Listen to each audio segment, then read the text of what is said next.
Hallelujah. നമുക്ക് വീണ്ടും നമ്മുടെ ദൈവവചന പഠനത്തിന്റെ ഭാഗത്തിലേക്ക് നമുക്ക് കടന്നു വരാം. ബിയാറ്റിറ്റ്യൂഡ്സിന്റെ ആദ്യത്തെ 2 ഭാഗങ്ങളാണ് നമ്മൾ പഠിച്ചത്. ആത്മാവിൽ ദരിദ്രരായവർ ഭാഗ്യവാന്മാർ, ദൈവരാജ്യം അവർക്കുള്ളത്.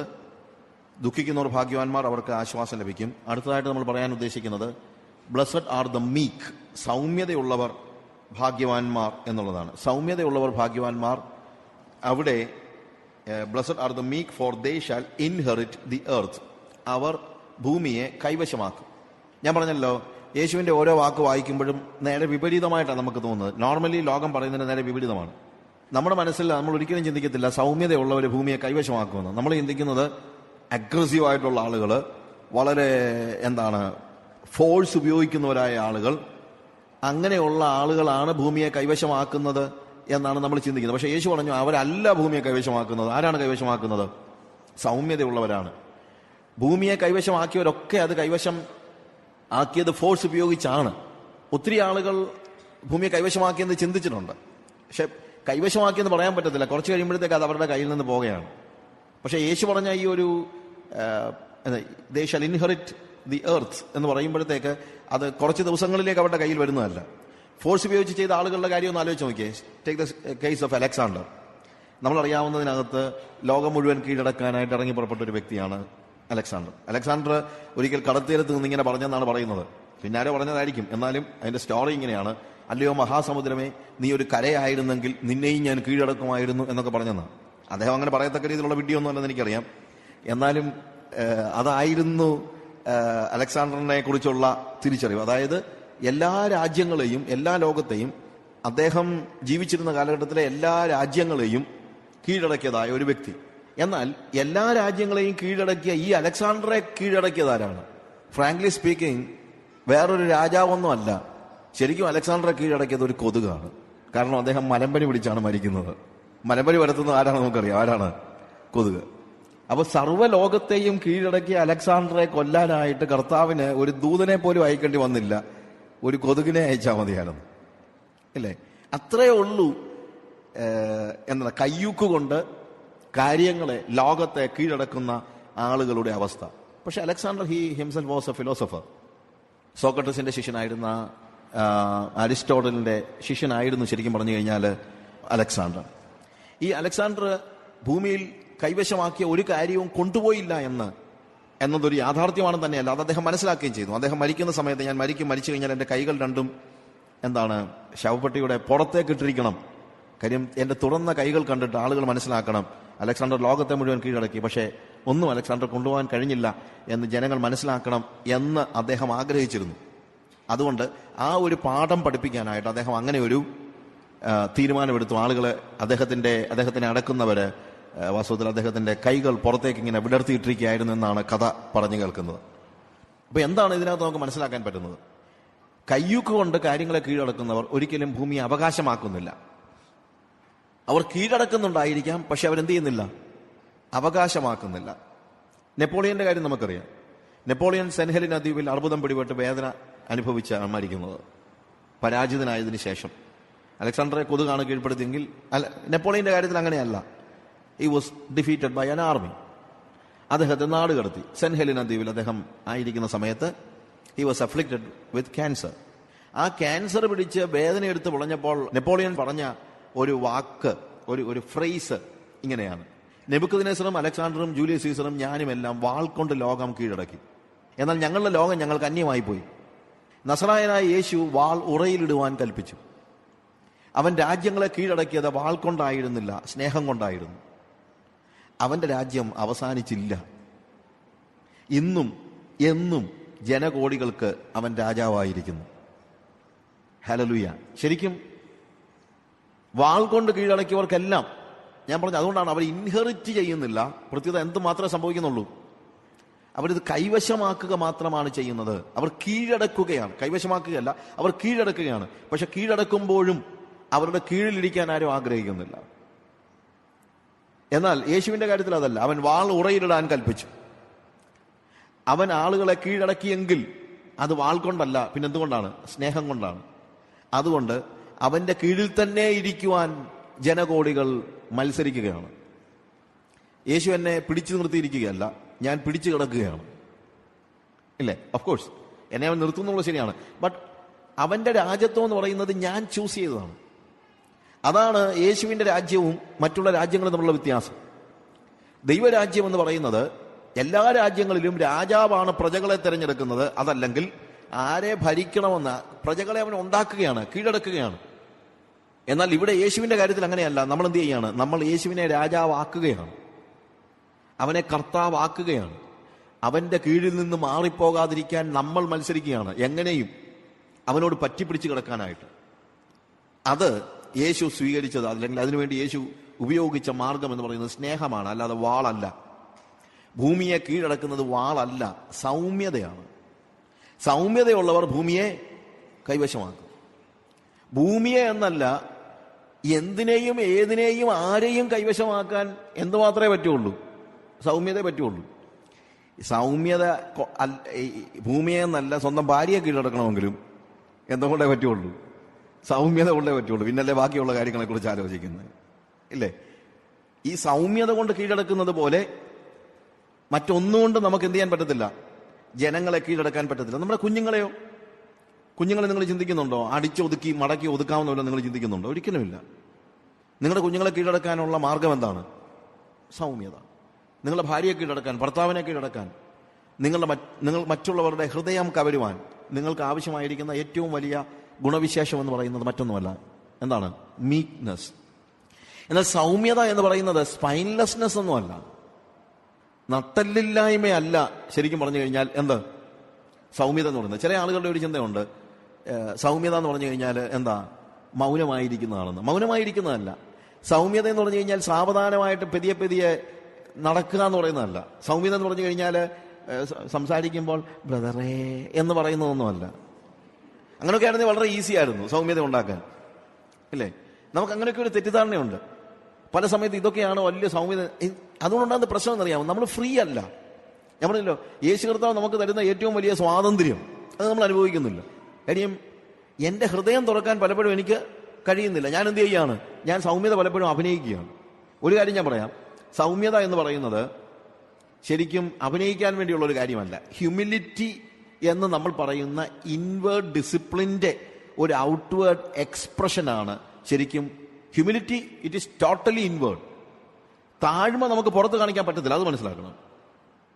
ഹ്യൂമിലിറ്റിയും ഞാൻ സൗമ്യതയും താഴ്മയും ഉള്ളവനാകിയാൽ എൻ്റെ മുഖം ഏറ്റുകൊണ്ട് എന്നോട് പഠിപ്പീൻ എന്ന് കർത്താവ് പറയുമ്പോൾ നമ്മൾ മനസ്സിലാക്കണം, താഴ്മ എന്ന് പറയുന്നത് എന്താണ്? അതൊരു ഹൈലി ഇൻവേർഡ് ക്വാളിറ്റിയാണ്. അല്ലാതെ താഴ്മ എന്ന് പറയുന്നത് ഒരിക്കലും എന്തല്ല. താഴ്മ പുറത്ത് കാണിച്ചാൽ തെറ്റിപ്പോയി. നമ്മൾ പലപ്പോഴും കാണിക്കുന്നത് സൗമ്യതയല്ല, എന്താണ്? താഴ്മയാണ്. താഴ്മ പുറത്ത് വന്നു കഴിഞ്ഞാൽ അത് ഫോൾസ് ഹ്യൂമിലിറ്റിയാണ്. അതുകൊണ്ട് താഴ്മ പുറത്ത് കാണിക്കാനുള്ളതല്ല, സൗമ്യത പുറത്ത് വരുന്നതാണ്. പക്ഷേ എന്തിന്റെ എക്സ്പ്രഷനാണ്? ഹ്യൂമിലിറ്റി എന്ന എൻ്റെ ഇൻവേർഡ് ഡിസിപ്ലിന്റെ ഔട്ട്വേർഡ് എക്സ്പ്രഷനാണ് എന്ത്?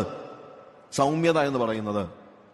സൗമ്യത എന്ന് പറയുമ്പോഴത്തേക്ക് ഞാൻ പറഞ്ഞല്ല, മൗനമല്ല, ഭീതിയില്ലാതെ സംസാരിക്കുന്നതും. ഞാനതിനെക്കുറിച്ച് എഴുതിയപ്പോഴത്തേക്ക് എനിക്ക് മനസ്സിലായ ഒരു കാര്യമാണ്, ഭീതിയില്ലാതെ സംസാരിക്കുന്നതും ഭീതിയില്ലാതെ മൗനമായിരിക്കുന്നതുമാണ് സൗമ്യത. സൗമ്യത എന്ന് പറയുന്നത് ഭീതിയില്ലായ്മയാണ്, ഭയമില്ലായ്മ. അവൻ സംസാരിക്കുന്നത് ഭയമില്ലാതെയാണ്, അവൻ സംസാരിക്കാതിരിക്കുന്നതും ഭയമില്ലാതെയാണ്. ഞാൻ പറഞ്ഞത് എക്സ്പ്ലനേഷൻ ആവശ്യമുണ്ടെന്ന് എനിക്കറിയാം, എങ്കിലും അതിൻ്റെ ആ ഒരു ചെറിയ കാര്യമായിട്ട് ഞാൻ പറയാം. When we speak, most of the time we are forced to speak. എനിക്ക് സംസാരിക്കാതിരിക്കാൻ കഴിയുമ്പോൾ, അല്ലെങ്കിൽ എനിക്ക് രണ്ട് വർത്തമാനം പറഞ്ഞാലേ പറ്റുള്ളൂ. കാര്യം എന്താണെന്നറിയാമോ? എനിക്ക് സൗമ്യതയില്ലാത്തത് കൊണ്ടാണ് ഞാൻ എന്ത് ചെയ്യുന്നത്? പല സമയത്തും ഞാൻ സംസാരിച്ചു പോകുന്നത്.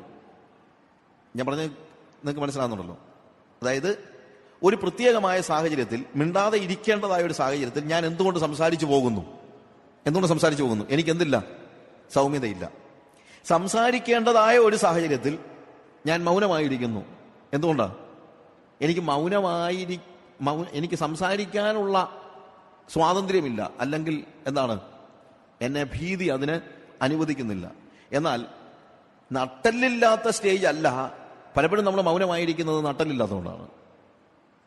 നട്ടലില്ലാന്ന് പറഞ്ഞാൽ അറിയാമല്ലോ എന്താണ്? ധൈര്യമില്ലാത്തതുകൊണ്ടാണ്. അപ്പോൾ ധൈര്യമില്ലായ്മ കൊണ്ട് മിണ്ടാതിരിക്കുന്നതല്ല എന്ത്? സൗമ്യത. സൗമ്യതയില്ലാത്തത് കൊണ്ട് സംസാരിക്കുന്നതുമല്ല. ധൈര്യമായി സംസാരിക്കുന്നതും ധൈര്യമായി മിണ്ടാതെ ഇരിക്കുന്നതുമാണ് എന്ത്? സൗമ്യത എന്ന് പറയുന്നത്. സൗമ്യനായ ഒരു വ്യക്തിയുടെ പ്രത്യേകത അവന് ഭീതിയില്ല എന്നുള്ളതാണ്. Is not fearful. അവൻ സംസാരിക്കേണ്ടിടത്ത് സംസാരിക്കുകയും സംസാരിക്കരുതാത്തിടത്ത് സംസാരിക്കാതിരിക്കുകയും ചെയ്യും. നമ്മൾ സംഖ്യാപുസ്തകത്തിൽ അതിൻ്റെ 12-ാം അധ്യായത്തിൽ മോശയെക്കുറിച്ച് ഒരു ഡിസ്ക്രിപ്ഷൻ പറയുന്നുണ്ട്. അതിൻ്റെ 3-ാമത്തെ വാക്യത്തിൽ, നമ്പേഴ്സ് ചാപ്റ്റർ 12 വേഴ്സ് 3 അവിടെ എഴുതിയിരിക്കുന്നു, "Now the man Moses was very meek, more than all men that were on the face of the earth." മോശ എന്ന ഈ പുരുഷനോ ഭൂതലത്തിലുള്ള സകല മനുഷ്യരിലും വെച്ച് സൗമ്യനായിരുന്നു. ശരിക്കും പറഞ്ഞാൽ മോശ ഒരു സൗമ്യനായിരുന്നു. മോശ സൗമ്യനാണോ എന്ന് ചോദിച്ചിട്ട് സംശയം ഉണ്ടെങ്കിൽ നിങ്ങൾ പുറപ്പാട് പുസ്തകം 32-ാം അധ്യായം വായിച്ചാൽ മതി. പുറപ്പാട് പുസ്തകം 32-ാം അധ്യായത്തിൽ മോശ പർവ്വതത്തിലായിരുന്നതായ സമയത്ത് താഴെ ജനക്കൂട്ടം ഗോൾഡൻ കാഫിനെ ഉണ്ടാക്കി ആരാധിക്കും നമ്മൾ കാണുന്നു. ഇത് അറിഞ്ഞ് അല്ലെങ്കിൽ ദൈവം അവനോട് സംസാരിച്ചതനുസരിച്ച് അവൻ ഇറങ്ങി വന്നു. അവൻ കൽപ്പലകളെ എറിഞ്ഞുടച്ച് കളഞ്ഞു.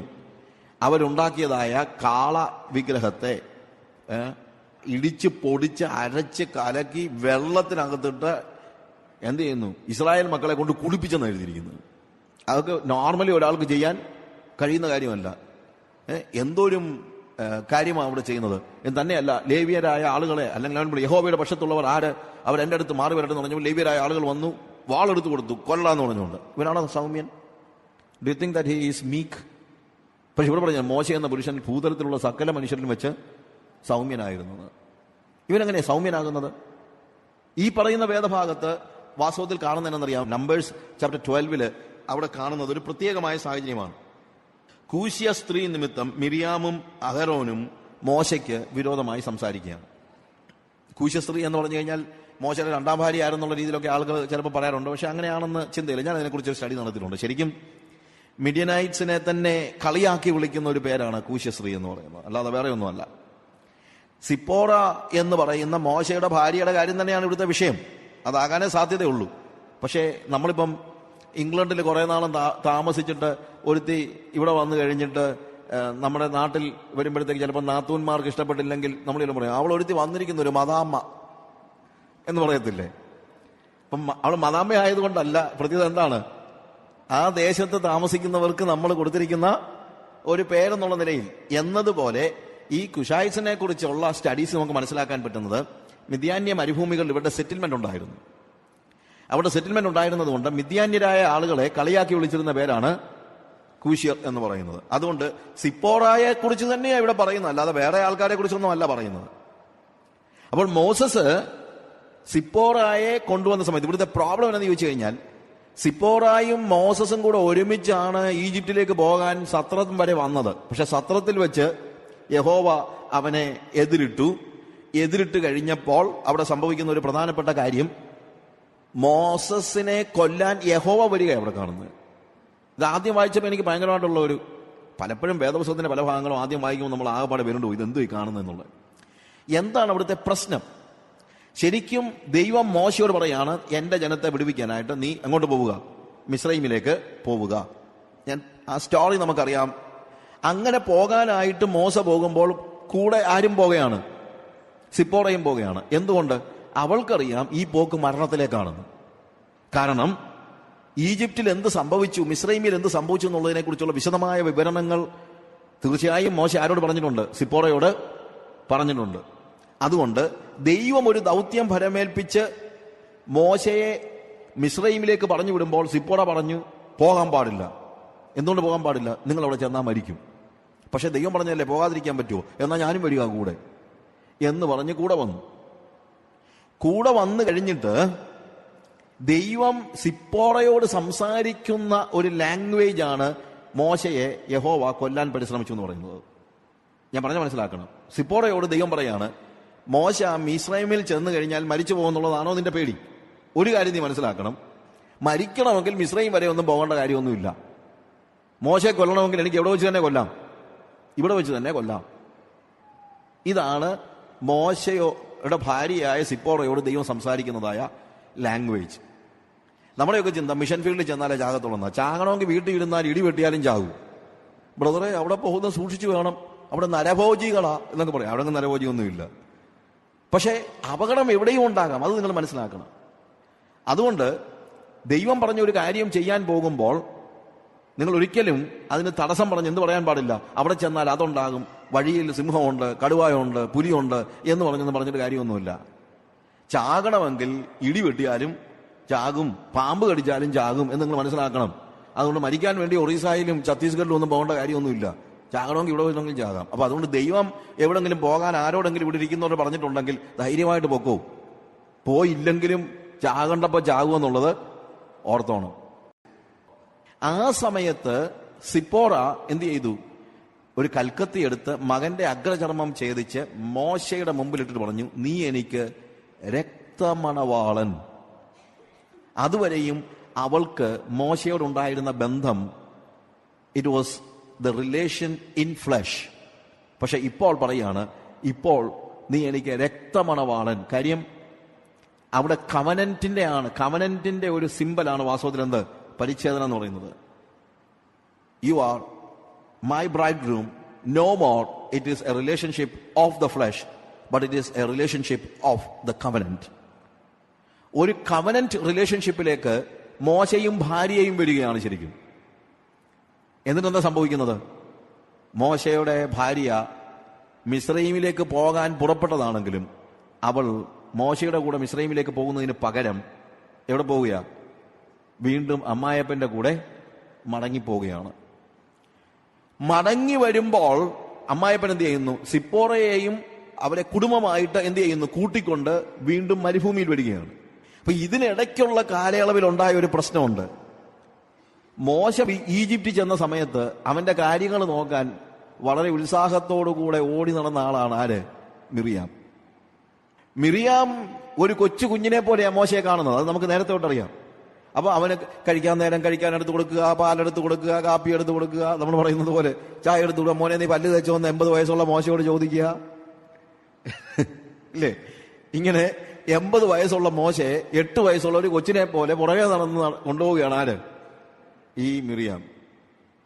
അങ്ങനെ വളരെ സൗകര്യമായിട്ട് മോശയെ താങ്ങിക്കൊണ്ട് നടക്കുന്ന സമയത്താണ് സിപ്പോറായും അമ്മായപ്പനും എല്ലാം കൂടെ കയറി വരുന്നത്. അതോടുകൂടെ മിറിയാമിന്റെ അമ്മ സ്ഥാനം അങ്ങ് നഷ്ടപ്പെട്ടു. അതാണ് കൂശ്യ സ്ത്രീ നിമിത്തം എന്താണ് മിറിയാമും അഹരോനും കണ്ടില്ലയോ, മിസ്രയീമിൽ വന്ന് കഷ്ടത അനുഭവിച്ചപ്പോഴൊക്കെ ഞങ്ങളെ ഉള്ളായിരുന്നു മോശയ്ക്ക് വല്ലതൊക്കെ ചെയ്തു കൊടുക്കാൻ. ഇപ്പൊ വന്നിരിക്കുക അവള്. ഏത്? വീണ്ടെടുപ്പും എല്ലാം കഴിഞ്ഞ് മരുഭൂമി വന്ന് എല്ലാ സൗകര്യങ്ങളും ആയപ്പോൾ അവൾ വന്നിരിക്കുക, ഭാര്യ വന്നിരിക്കുക. നാച്ചുറലി ഏത് നാത്തൂനും തമ്മിലുള്ള പ്രശ്നമാണ് ഇതൊക്കെ. അതിനകത്തുനിന്ന് നാത്തൂന്മാര് മാത്രമൊന്നുമല്ല, ഇതൊരു നാത്തൂൻ പോരായിട്ട് കണക്ക് കൂട്ടിയാൽ മതി. സിപ്പോറ നിമിത്തം എന്ത് സംഭവിക്കുന്നു? അഹരോനും മിറിയാമും മോശയോട് എതിർത്ത് സംസാരിക്കുന്നതായ കാര്യം. ചോദിക്കുന്ന ഇതാണ്, Has the Lord indeed spoken only through Moses? Has he not spoken through us also? ഇതെന്താ, മോശയോട് മാത്രമേ ദൈവം സംസാരിച്ചിട്ടുള്ളോ? അല്ലെ ഞങ്ങളോട് ആരും സംസാരിച്ചിട്ടില്ലേ? അതിന് ഞങ്ങളെന്താ കൊള്ളാത്തവർ വേണം? അതിനൊരു കാരണമുണ്ട് ശരിക്കും പറഞ്ഞാൽ.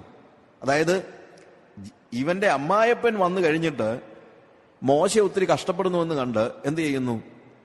ഇവൻ ഡിവൈഡ് ചെയ്ത് ഈ ഇസ്രായേൽ സഭ ഭരിക്കാനായിട്ട് ഡിവൈഡ് ചെയ്ത് പലരെ ഏൽപ്പിക്കുകയാണ്. പലരെ ഏൽപ്പിക്കുമ്പോൾ ആലോചന ചോദിക്കുന്നത് മിറിയാമിനോടും അഹരോനോടുമല്ല, എന്താ യിത്രോവിനോടാണ്, അല്ലെങ്കിൽ അമ്മായപ്പനോടാണ് ആലോചന ചോദിക്കുന്നത്. അതിവർക്ക് സഹിക്കാൻ പറ്റിയില്ല. മോശയ്ക്ക് കഷ്ടപ്പാടാണെങ്കിൽ അവർ ചോദിക്കുന്നത്, മോശയ്ക്ക് കഷ്ടപ്പാടാണെങ്കിൽ ഞങ്ങളെ ഏൽപ്പിച്ചാൽ പോരായോ ബാക്കി കാര്യം? അതെന്തിനാ വേറെ 70 പേരെ തിരക്കാൻ പോകുന്നത്? U understand the difference? മോശയ്ക്ക് കഷ്ടപ്പാടാണെങ്കിൽ എന്ത് ചെയ്യണം? ഞങ്ങളെ ഏൽപ്പിക്കണം. കാര്യം മോശയോട് ദൈവം സംസാരിച്ച പോലൊക്കെ ഞങ്ങളോടും സംസാരിച്ചിട്ടുണ്ട്. ഞങ്ങൾക്കല്ലേ കൃപാവരങ്ങളുള്ളത്. അങ്ങനെ കൃപാവരങ്ങളുള്ള ഞങ്ങളെ വിട്ടേച്ച് ഇതുവരെ ആത്മാവ് പോലും കിട്ടിയിട്ടില്ലാത്തവരെ എന്ത് ചെയ്യുക? പിള്ളാരെ പിടിച്ചിപ്പം സെക്രട്ടറിയും പ്രസിഡന്റും അല്ലെങ്കിൽ പിള്ളാരെ പിടിച്ച് കെയർ സെൽ യൂണിറ്റും ഒക്കെ ഏൽപ്പിച്ചിരിക്കുക. ഇതെന്തോ കഷ്ടമാണ്. ഇവിടെ ആത്മാവുള്ള ഞാനും മിറിയാമും ഇങ്ങനെ നിൽക്കുമ്പം ഞങ്ങളെ ഇല്ലാതെ വല്യപ്പനെയും കളഞ്ഞേച്ച് പിള്ളാരെ ഈ കാര്യങ്ങളൊക്കെ ഏൽപ്പിച്ചിരിക്കുക. സഹിക്കാൻ പറ്റുന്നില്ല. ഇതൊക്കെ എല്ലായിടത്തും ഉള്ള പ്രശ്നങ്ങളാണ്. അപ്പോൾ ഇവിടുത്തെ പ്രോബ്ലം എന്താണെന്നറിയാമോ? ഈ ഒരു സാഹചര്യത്തിൽ മോശയ്ക്ക് വിരോധമായി മിറിയാമും അഹരോനും സംസാരിക്കുമ്പോൾ മോശ എന്ത് ചെയ്തു? അവിടെ എഴുതിയിരിക്കുന്നത് and the Lord heard it. Now Moses was very meek, more than all men that were on the face of the earth. And suddenly the Lord said to Moses and to Aaron and to Miriam. മോശയ്ക്കെതിരെ സ്വന്തം സഹോദരനായ അഹരോനും സഹോദരിയായ മിറിയാമും ഒരാരോപണം നടത്തിയപ്പോൾ മോശ എന്ത് ചെയ്തില്ല? തിരിച്ചൊരക്ഷരം പോലും മിണ്ടിയില്ല. ദൈവത്തിനെതിരെ ജനങ്ങൾ പാപം ചെയ്തപ്പോൾ മോശ എന്ത് ചെയ്തു? വീറോടുകൂടെ അവരോട് പ്രതികരിക്കുന്നതാണ് കാണുന്നത്. എന്നാൽ തനിക്കെതിരെ ഒരാരോപണം ഉണ്ടായപ്പോൾ മോശ എന്ത് ചെയ്തില്ല? സംസാരിച്ചില്ല. ഇതാണ് സൗമ്യത എന്ന് പറയുന്നത്. സൗമ്യത എന്ന് പറയുന്നത് ദൈവത്തിനെതിരെ നിലകൊള്ളുന്ന ശക്തികളോട് സന്ധിയില്ലാതെ സമരം ചെയ്യുന്നതും തനിക്കെതിരെ ഉയരുന്ന ശക്തികളോട് സൗമ്യത കാണിക്കുന്നതുമാണ്. You understand the difference?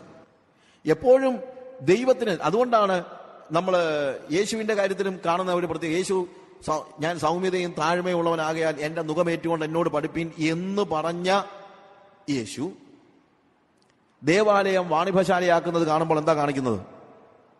എന്റെ ആലയത്തെക്കുറിച്ചുള്ള എരിവ് എന്നെ എന്ത് ചെയ്തിരിക്കുന്നു? തിന്നു കളഞ്ഞിരിക്കുന്നു എന്ന് പറയുന്നു. അപ്പോൾ ഇതാണ് വാസ്തവത്തിൽ സൗമ്യതയുടെ പ്രത്യേകത. സൗമ്യത ദൈവിക കാര്യങ്ങളിൽ നമ്മൾ മൗനം പാലിക്കുന്നതല്ല. പ്രത്യുത എനിക്കെതിരെയുള്ള ആരോപണങ്ങൾ, എനിക്കെതിരെ ഒരാൾ സംസാരിക്കുമ്പോൾ, എനിക്കെതിരെ ഒരാൾ കഥകൾ ഉണ്ടാക്കുമ്പോൾ, എനിക്കെതിരെ ഒരാൾ ഒരു കുറ്റാരോപണം നടത്തുമ്പോൾ ഞാൻ മിണ്ടാതിരിക്കുന്നതാണ്. അങ്ങനെ മോശമിണ്ടാതിരുന്നത് കൊണ്ടുള്ള ഗുണം എന്നാണെന്നറിയാമോ? മോശമിണ്ടാതിരുന്നത് കൊണ്ട് യഹോവ സംസാരിച്ചെന്നു. എന്നാൽ മോശ സംസാരിച്ചിരുന്നെങ്കിൽ ഒരിക്കലും യഹോവ എന്ത് ചെയ്യത്തില്ലായിരുന്നു? സംസാരിക്കത്തില്ലായിരുന്നു. ഇതൊരു സ്പിരിച്വൽ ട്രൂത്താണ്. എപ്പോഴൊക്കെ നാം സംസാരിക്കുന്നോ അപ്പോൾ ദൈവം മൗനമായിരിക്കുന്നു. എപ്പോഴൊക്കെ നാം മൗനമായിരിക്കുന്നോ അപ്പോഴൊക്കെ ദൈവം സംസാരിക്കുന്നു. നമ്മുടെ ജീവിതത്തിൽ ഇത് തന്നെയാണ്. ഒരുപക്ഷെ നിങ്ങളുടെ ഓഫീസിൽ ജോലി ചെയ്യുന്നവരായിരിക്കാം, ഒരുപക്ഷെ നിങ്ങളുടെ ആത്മീയത മനസ്സിലാക്കാൻ കഴിയാത്തവരായിരിക്കാം, ഒരുപക്ഷെ നിങ്ങളുടെ വീട്ടിൽ തന്നെയുള്ള പ്രതിയോഗികൾ എന്ന് പറയുമ്പോഴത്തേക്ക് എതിരാളികൾ എന്നുള്ള അർത്ഥത്തിലല്ല ഞാൻ ഉദ്ദേശിക്കുന്നത്. വിശ്വാസത്തിൽ നിങ്ങളോട് യോജിക്കാത്ത ആളുകൾ നിങ്ങളുടെ ഭവനങ്ങളിൽ തന്നെ ഉണ്ടായിരിക്കാം. ആ സമയങ്ങളിൽ അവർ നിങ്ങൾക്കെതിരെ ആരോപണം മുഴക്കുമ്പോൾ നിങ്ങളുടെ പ്രതികരണം എന്തായിരിക്കണം? നിങ്ങളുടെ സൗമ്യത പരീക്ഷിക്കപ്പെടുന്നത് അവിടെയാണ്. നിങ്ങളുടെ സൗമ്യത പരീക്ഷിക്കപ്പെടുന്നത് എപ്പോഴും അവിടെയാണ്. ആ സൗമ്യത പരീക്ഷിക്കപ്പെടുമ്പോൾ നമ്മൾ നമുക്ക് വേണ്ടി സംസാരിക്കുന്നുണ്ടോ എന്നുള്ളതാണ് ചോദ്യം. നമുക്ക് വേണ്ടി സംസാരിക്കുന്നെങ്കിൽ നമ്മൾ എങ്ങനെയുള്ളവരല്ല? സൗമ്യതയുള്ളവർ അല്ല. എന്നാൽ അത് സ്പൈൻലെസ്നെസ് അല്ല. മിണ്ടാതിരിക്കാനാണ് ശക്തി വേണ്ടത്, അല്ലാതെ മിണ്ടുവാനല്ല. ഒരുത്തിനെ തല്ലാൻ വലിയ ധൈര്യമൊന്നും വേണ്ട. ഞാൻ ഈ ഗുണ്ടകളുടെ കാര്യം, എനിക്ക് ഒത്തിരി ഫ്രണ്ട്സ് ഉണ്ട്. ഇവരൊക്കെ പിച്ചാത്തി കൊണ്ടേ നടക്കത്തുള്ളൂ. എന്തുകൊണ്ടാണെന്ന് അറിയാമോ? പേടി കൊണ്ടല്ല, അത് വേറെ ഒന്നുമില്ല. പേടിയുള്ളവനെ പിച്ചാത്തി കൊണ്ട് നടക്കുന്നത്. പേടിയില്ലാത്തവന് പിച്ചാത്തി വേണ്ടല്ലോ. ഞാൻ പിച്ചാത്തി കൊണ്ട് നടക്കാത്ത എന്തുകൊണ്ടാണ്? എനിക്ക് പേടിയില്ലാത്തതുകൊണ്ട്. ഞാനൊരു ആയുധം കൊണ്ട് നടക്കുന്നത് എപ്പോഴും എന്തുകൊണ്ടാണ്? Because I M fearful. ഇതേപോലെ തന്നെ മൂർച്ചയുള്ള നാക്കും കൊണ്ടൊരാൾ നടന്നാൽ അതിന്റെ അർത്ഥം എന്നാണെന്നറിയാമോ? പേടിത്തൊണ്ടനാണ് അല്ലെങ്കിൽ പേടിത്തൊണ്ടിയാണ് എന്നുള്ളത് കൊണ്ടാണ്. അതുകൊണ്ടാണ് ഓരോ കാര്യങ്ങളും ഡിഫെൻഡ് ചെയ്യാനായിട്ട് നമ്മൾ പരിശ്രമിക്കുന്നത്. സൗമ്യത എന്ന് പറയുന്നത് എനിക്കെതിരെയുള്ള സകല ആരോപണങ്ങളിലും ഞാൻ എന്ത് ചെയ്യാണ്? ഞാൻ ടോട്ടലി പൂർണ്ണമായും മൗനമായിരിക്കുന്നതാണ് ശരിക്കുമുള്ള സൗമ്യത. മോശ അവന് വേണ്ടി തന്നെ സംസാരിച്ചില്ല. യേശു അവന് വേണ്ടി തന്നെ സംസാരിച്ചില്ല. യേശു എല്ലായ്പ്പോഴും മറ്റുള്ളവർക്ക് വേണ്ടി സംസാരിക്കുന്നുണ്ട്. പക്ഷെ യേശു അവന് വേണ്ടി തന്നെ സംസാരിക്കുന്നില്ല. അവന് വേണ്ടി ജീവിക്കുന്നില്ല. അവന് വേണ്ടി ആരോപണങ്ങളും പ്രത്യാരോപണങ്ങളും നടത്തുന്നില്ല. ദൈവം നമ്മൾ ഇന്ന് പ്രതീക്ഷിക്കുന്ന സൗമ്യതയുടെ ഒരു പ്രധാനപ്പെട്ട കാര്യം അതാണ്. മീക്ക്നെസ് എന്ന് പറയുമ്പോഴത്തേക്ക് അവിടുത്തെ ഒരു പ്രധാന അർത്ഥം വേറൊരു രീതിയിൽ പറഞ്ഞാൽ it is the tameness of an animal. ഒരു മൃഗത്തിന്റെ മെരുക്കത്തെ കുറിച്ചാണ് പറയുന്നത്. എന്റെ ഇഷ്ടങ്ങൾക്ക് വിരുദ്ധമായി യജമാനന്റെ കൽപ്പനയ്ക്ക് വേണ്ടി കാത്തിരിക്കുന്ന ഒരു വളർത്തുമൃഗം, മെരുക്കമുള്ള ഒരു ആനിമൽ. ഒരു ടൈംഡ് ആയിട്ടുള്ള ഒരു പട്ടിയുടെ മുമ്പിൽ നമ്മൾ ആഹാരം വിളമ്പി വെക്കുക. ആഹാരം കഴിക്കണമെന്ന് അതിന് വലിയ ആഗ്രഹം ഉണ്ടായിരിക്കും. പക്ഷെ ഒരിക്കലും എന്ത് ചെയ്യത്തില്ല, അത് ആഹാരം കഴിക്കത്തില്ല. പ്രത്യുത കഴിച്ചോ എന്ന യജമാനന്റെ വാക്ക് കേൾക്കുന്നത് വരെ ആഹാരത്തിന്റെ മുമ്പിൽ അത് നോക്കി നിൽക്കുകയായിരിക്കും ചെയ്യുന്നത്. ആഹാരത്തിന് മുമ്പിൽ അത് നോക്കി നിൽക്കുകയായിരിക്കും ചെയ്യുന്നത്. ഒരിക്കലും ആ ആഹാരം അത് കഴിക്കാനായിട്ട് പരിശ്രമിക്കത്തില്ല. യജമാനന്റെ കൽപ്പന മാത്രം. അപകടകരമായ സാഹചര്യങ്ങളിൽ I have heard A story like this. അതിനകത്ത് ബുദ്ധിയൊന്നും നിങ്ങൾ ആലോചിക്കരുത്. ഉദാഹരണം പറയുമ്പോൾ ആ ഉദാഹരണത്തിലെ ഓരോ ഡീറ്റെയിൽസും അല്ല വിഷയവും നിങ്ങൾ ആലോചിക്കണം. ഇത് ഒരു ലിറ്ററലി നടന്നൊരു കാര്യമാണ്. ഒരു ഫോറസ്റ്റ് ഡിപ്പാർട്ട്മെന്റ് വർക്ക് ചെയ്യുന്നതായ ഒരു വ്യക്തി, അയാൾക്ക് ഒരു ചെക്കിംഗ്, ഒരു ഇന്റീരിയർ ആയിട്ടുള്ള വനത്തിൽ അയാൾക്ക് പോകേണ്ട ഒരു ആവശ്യം ഉണ്ടായിരുന്നു. അപ്പോൾ ഉച്ചയ്ക്ക് കഴിക്കാനായിട്ടുള്ള ഒരു ഭക്ഷണവുമായി ഒരു തുറസായ സ്ഥലത്ത് ഈ ഭക്ഷണപ്പൊതി വെച്ചിട്ട് ഇയാൾ അകത്തേക്ക് പോകുമ്പോൾ അയാളുടെ വളർത്തുനായോട് അയാൾ പറഞ്ഞു, കീപ് ഇറ്റ്. അതിന്റെ ചുറ്റുവട്ടത്ത് നിന്ന് മാറാതെ അത് നിന്നു. സംഭവിച്ചതെന്നറിയാമോ? ഇയാൾ വനത്തിലായിരുന്ന സമയത്ത് ശരിക്കും ഒരു കാട്ടുതീ വന്ന് ഇവിടെ പടർന്നു പിടിച്ചു. ചെറിയ കാട്ടുതീ എന്ന് പറഞ്ഞാൽ ആ ഏറിയയിൽ ഒരു വലിയൊരു തീ വന്നു. കുറച്ച് കഴിഞ്ഞിട്ടാണ് ഈ മനുഷ്യൻ അകത്ത് പോയിട്ട് അവിടെ നിന്ന് തിരിച്ചു വരുന്നത്. വനത്തിൽ നിന്ന് തിരിച്ചു വന്നപ്പോൾ അയാൾ കണ്ടതെന്താണെന്നറിയാമോ? ഇയാളുടെ ലഞ്ച് ബോക്സിന്റെ അടുത്ത് ഈ മൃഗം മരിച്ചു കിടക്കുന്നത് കാണുന്നത്. You understand? കാര്യം അതിനോട് എന്ത് പറഞ്ഞിരുന്നു? ഇത് സൂക്ഷിക്കാൻ പറഞ്ഞിരുന്നു. സ്വന്തം ജീവനെ പോലും അവഗണിച്ച് അതെന്ത് ചെയ്തു? അനുസരണമുള്ളവനായി അതിന്റെ മുന്നിൽ നിൽക്കുകയാണ്. ഇതേപോലെ തന്നെ എന്റെ ഇഷ്ടങ്ങൾക്കും എന്റെ ജീവനും വിരുദ്ധമായി കാര്യങ്ങൾ സംഭവിക്കുമ്പോഴും യജമാനന്റെ കൽപ്പനയ്ക്ക് അനുസരിച്ചല്ലാതെ മറ്റൊരു കാര്യത്തിലും ഇടപെടാതിരിക്കുന്നതാണ് സൗമ്യത. അതാണ് ടൈംനെസ് എന്ന് പറയുന്നത്. ചോറ് വിളമ്പി വെച്ച് കഴിഞ്ഞാൽ യജമാനന്റെ കൽപ്പനയില്ലെങ്കിൽ തൊടാതിരിക്കുന്നത് പോലെ, ഒരുപക്ഷെ അപകടകരമായ സാഹചര്യങ്ങളിൽ കടന്നു പോകുമ്പോഴും യജമാനന്റെ കൽപ്പനയെ അനുസരിക്കാതെ, നിങ്ങൾ ഒരുപക്ഷെ പറഞ്ഞേക്കും അത് ബുദ്ധിമോശമല്ലേ കാണിച്ചത് എന്ന് പറഞ്ഞേക്കും. ഇതിനകത്ത് ബുദ്ധിയുടെയും ബുദ്ധിമോശത്തിന്റെയും കാര്യമൊന്നുമില്ല. ഇവിടുത്തെ പ്രധാനപ്പെട്ട കാര്യം എന്താണ്? അനുസരണമാണ്. അപ്പോൾ സൗമ്യത എന്ന് പറയുന്നത് ശരിക്കും അതാണ്. യജമാനന്റെ കൽപ്പന അനുസരിച്ച് മാത്രം കാര്യങ്ങൾ ചെയ്യുന്ന, അവന്റെ ഇഷ്ടങ്ങൾക്ക് വിരുദ്ധമായി സ്വന്തം മോഹങ്ങളും പ്രലോഭനങ്ങളും എത്ര ശക്തിയായി വന്നാലും അതിനെ കാൽക്കീഴിട്ടിരിക്കുന്നതായ വ്യക്തി. കയ്യിന്റെ കാര്യത്തിൽ നമുക്കറിയാമല്ലോ, കയ്യിനോട് കർത്താവ് സംസാരിക്കുന്നതായ ഭാഗം. കയ്യിനോട് കർത്താവ് പറയാണ്, എന്താണ്? നീ വളരെ ശ്രദ്ധിക്കണം. എന്തുകൊണ്ട് ശ്രദ്ധിക്കണം? പാപം നിന്റെ വാതിൽക്കൽ കിടക്കുന്നു എന്നുള്ളതാണ്. പാപം നിന്റെ വാതിൽക്കൽ കിടക്കുന്നു. ദൈവം അവനോട് സംസാരിക്കുന്ന ഭാഗം അതിന്റെ ചാപ്റ്റർ 4 ഓഫ് ജനസിസ് അതിന്റെ verse 6 the Lord said to Cain, why are you angry and why has your countenance fallen? If you do well, will you not be accepted? And if you do not do well, sin is crouching at the door. Its desire is for you, but you must master it. നീ നന്മ ചെയ്യുന്നെങ്കിൽ നിനക്ക് acceptance കിട്ടും. നിനക്ക് തീർച്ചയായിട്ടും ഞാൻ നിന്നിൽ പ്രസാദിക്കും. പക്ഷേ നന്മ ചെയ്യുന്നില്ലെങ്കിലോ പാപം നിന്റെ വാതിൽക്കൽ കിടക്കുന്നു. അതിന്റെ ആഗ്രഹം നിന്നോടാകുന്നു. അതൊരു ഫാക്റ്റാണ്. പാപം ഒരിക്കലും വന്ന് കിടക്കുന്നത് ചുമ്മാ വന്ന് കിടക്കുകയല്ല. പാപത്തിന് എപ്പോഴും എന്തുണ്ട്? ഒരാഗ്രഹമുണ്ട്. അതിന്റെ ആഗ്രഹം എന്താണ്? എന്നോടാണ്. പാപത്തിന്റെ ആഗ്രഹം എന്നോടാണ്. അതുകൊണ്ട് പാപം നിന്റെ വാതിൽക്കൽ പതുങ്ങിക്കിടക്കുന്ന എഴുതിയിരിക്കുന്നു. പതുങ്ങിക്കിടക്കുക എന്ന് പറയുമ്പോഴത്തേക്ക് ഇറ്റ്സ് ജസ്റ്റ് ലൈക്ക്, ഇപ്പൊ നമ്മുടെ വീട്ടിലേക്ക് കയറി ചെല്ലുകയാണെങ്കിൽ ചില വീടുകളിലെ നമ്മൾ ഓരോ തരത്തിലുള്ള പട്ടികളെയാണല്ലോ വളർത്തുന്നത്, നായകൾ. ചില പട്ടികളുടെ ഒരു പ്രത്യേകതയുണ്ട്, അയലോക്കത്തോടൊരു മനുഷ്യൻ പോകാൻ സമ്മതിക്കത്തില്ല. നമ്മൾ അയലോക്കത്തോട് നടക്കുകയാണെങ്കിൽ അന്നേരത്തേക്ക് ഭയങ്കര കോരയും ബഹളമൊക്കെ ആയിരിക്കും, ഇല്ലേ? നമ്മളവിടെ വീടിന്റെ അടുത്തോട്ട് പോലും ചെല്ലുന്നില്ല, പക്ഷെ അയലോക്കത്തോട് നടക്കുമ്പോഴേ റോഡിൽ കൂടെ നടന്നാലും പട്ടി കുരയ്ക്കും. എന്നാൽ ചില പട്ടി അങ്ങനല്ല, വഴിയെ കൂടെ ആര് നടന്നാലും അതിന് പ്രശ്നമൊന്നുമില്ല, പക്ഷെ ഗേറ്റേ തൊട്ടാൽ വിവരം പറയും. ചില പട്ടി അങ്ങനെയോ അല്ല, ചില പട്ടി ഗേറ്റ് കൊടുത്താലും പ്രശ്നമില്ല, എന്താണ് ബെല്ലടിച്ചാലും പ്രശ്നമില്ല. നമ്മളെങ്ങാനും അറിയാതെ ആ സിറ്റ് ഔട്ടിലെ വാതിൽ തുറന്നു കഴിഞ്ഞാൽ പതുങ്ങിക്കിടക്കുകയായിരിക്കും. ഒറ്റ ചാട്ടമാണ് എന്ന് പറഞ്ഞുകൊണ്ട് പെട്ടെന്ന്. കാര്യം അതുവരെ നമ്മൾ എന്ത് മനസ്സിലാക്കുന്നില്ല, നമ്മളെ കാത്ത് ഇങ്ങനെ ഒരു പട്ടി പതുങ്ങിക്കിടക്കുന്നുണ്ടെന്നുള്ളത് നമ്മൾ തിരിച്ചറിയുന്നില്ല. പാപം ഇതുപോലെയാണ്. പാപത്തിന്റെ പ്രത്യേകത അതാ. പാപം അയലോക്കത്തൂടെ പോകുമ്പോൾ കുരയ്ക്കുന്ന ഒരു പട്ടി പോലെ അല്ല മിക്കപ്പോഴും നമ്മുടെ ജീവിതത്തിൽ. പക്ഷേ അയലോക്കത്തൂടെ കടന്നു പോകുമ്പോഴേ നമ്മൾ അതിന്റെ ഇരയാണ്. അതിന്റെ മനസ്സിൽ എന്തുണ്ട്? വരുന്നുണ്ട് ഒരുത്തൻ എന്നുള്ള ഒരു ധാരണ, ഒരു തിരിച്ചറിവുണ്ട്. ഒരുത്തൻ വരുന്നുണ്ട് എന്നുള്ള ഒരു തിരിച്ചറിവുണ്ട്. ഞാൻ പറഞ്ഞല്ലോ, അങ്ങനെ നമ്മളെ നോക്കിക്കിടക്കുന്ന ഒരു പാപം നിന്റെ വാതിൽക്കൽ എന്ത് ചെയ്തിരിക്കുന്നു? പതുങ്ങിക്കിടക്കുന്നു എന്നാണ്. പതുങ്ങിക്കിടക്കുന്നു. അതിന്റെ ആഗ്രഹം നിന്നോടാകുന്നു. നീ എന്ത് ചെയ്യണം? നീ അതിനെ കീഴ്പ്പെടുത്തണം. ഇതൊരു വലിയ ഒരു പ്രത്യേകതയാണ്. നമ്മൾ ഓർത്തിരിക്കേണ്ട ഒരു കാര്യമാണ്. നമ്മൾ അതിനെ മാസ്റ്റർ ചെയ്യണം. കാര്യം വേദപുസ്തകത്തിലെ ഒരു സത്യം, മനുഷ്യന് ദൈവം സൃഷ്ടിക്കുന്നതിന് മുമ്പ് ഭൂമിയിലുള്ള സകല മൃഗങ്ങളെയും എല്ലാ കാര്യങ്ങളെയും സൃഷ്ടിച്ചതിന് ശേഷം കർത്താവ് പറയുന്ന ഒരു കാര്യമുണ്ട്. എന്താ? സകലത്തെയും അവന്റെ കാൽ കീഴാക്കിയിരിക്കുന്നു. സങ്കീർത്തനം നമ്മൾ വായിക്കുന്നതാണ്. Everything underneath his feet. കാൽ കീഴെ തന്നെ കിടക്കണം. എന്താണ് ഹൗവ പാപം ചെയ്യാനുള്ള ഒരു പ്രധാന കാരണം എന്നറിയാമോ? കാലിന്റെ കീഴെ കിടക്കേണ്ട പാമ്പ് നേർക്ക് നേരെ നിന്ന് സംസാരിക്കാൻ തുടങ്ങിയതുകൊണ്ടാണ്. നേർക്ക് നേരെ നിന്ന് സംസാരിക്കാൻ തുടങ്ങിയപ്പോൾ ഹൗവ പറയേണ്ടതായിരുന്നു, നിന്നെ എവിടെ ആക്കിയിരിക്കുന്നത്? എന്റെ കാൽ കീഴിൽ കിടക്കവിടെ എന്ന് പറയുമ്പോഴാണ് പാപത്തെ നമ്മൾ മാസ്റ്റർ ചെയ്യുന്നത്.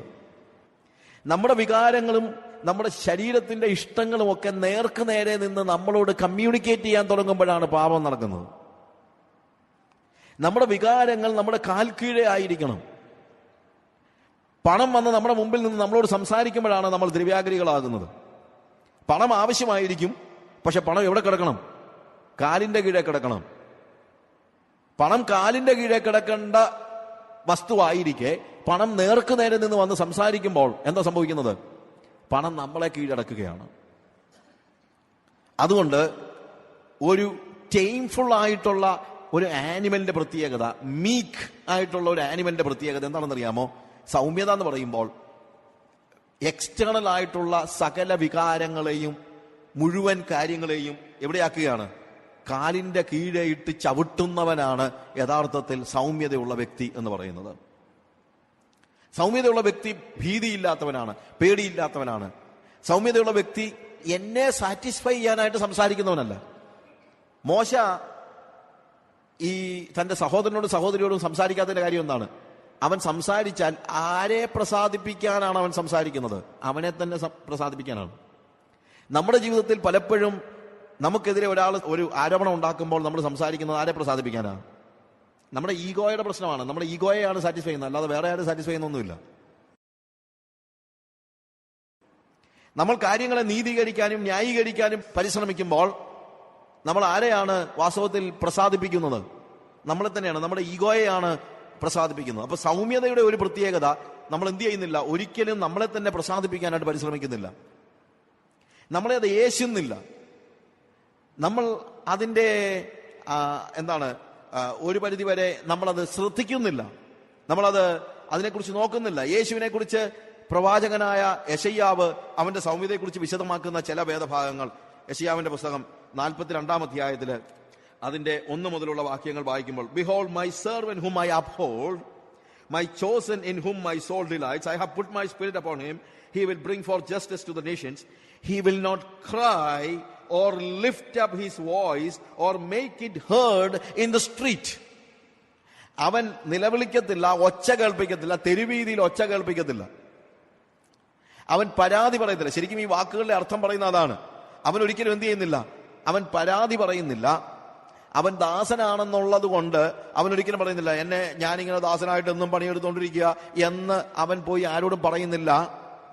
അവൻ പ്രൊക്ലെയിം ചെയ്യുന്നില്ല.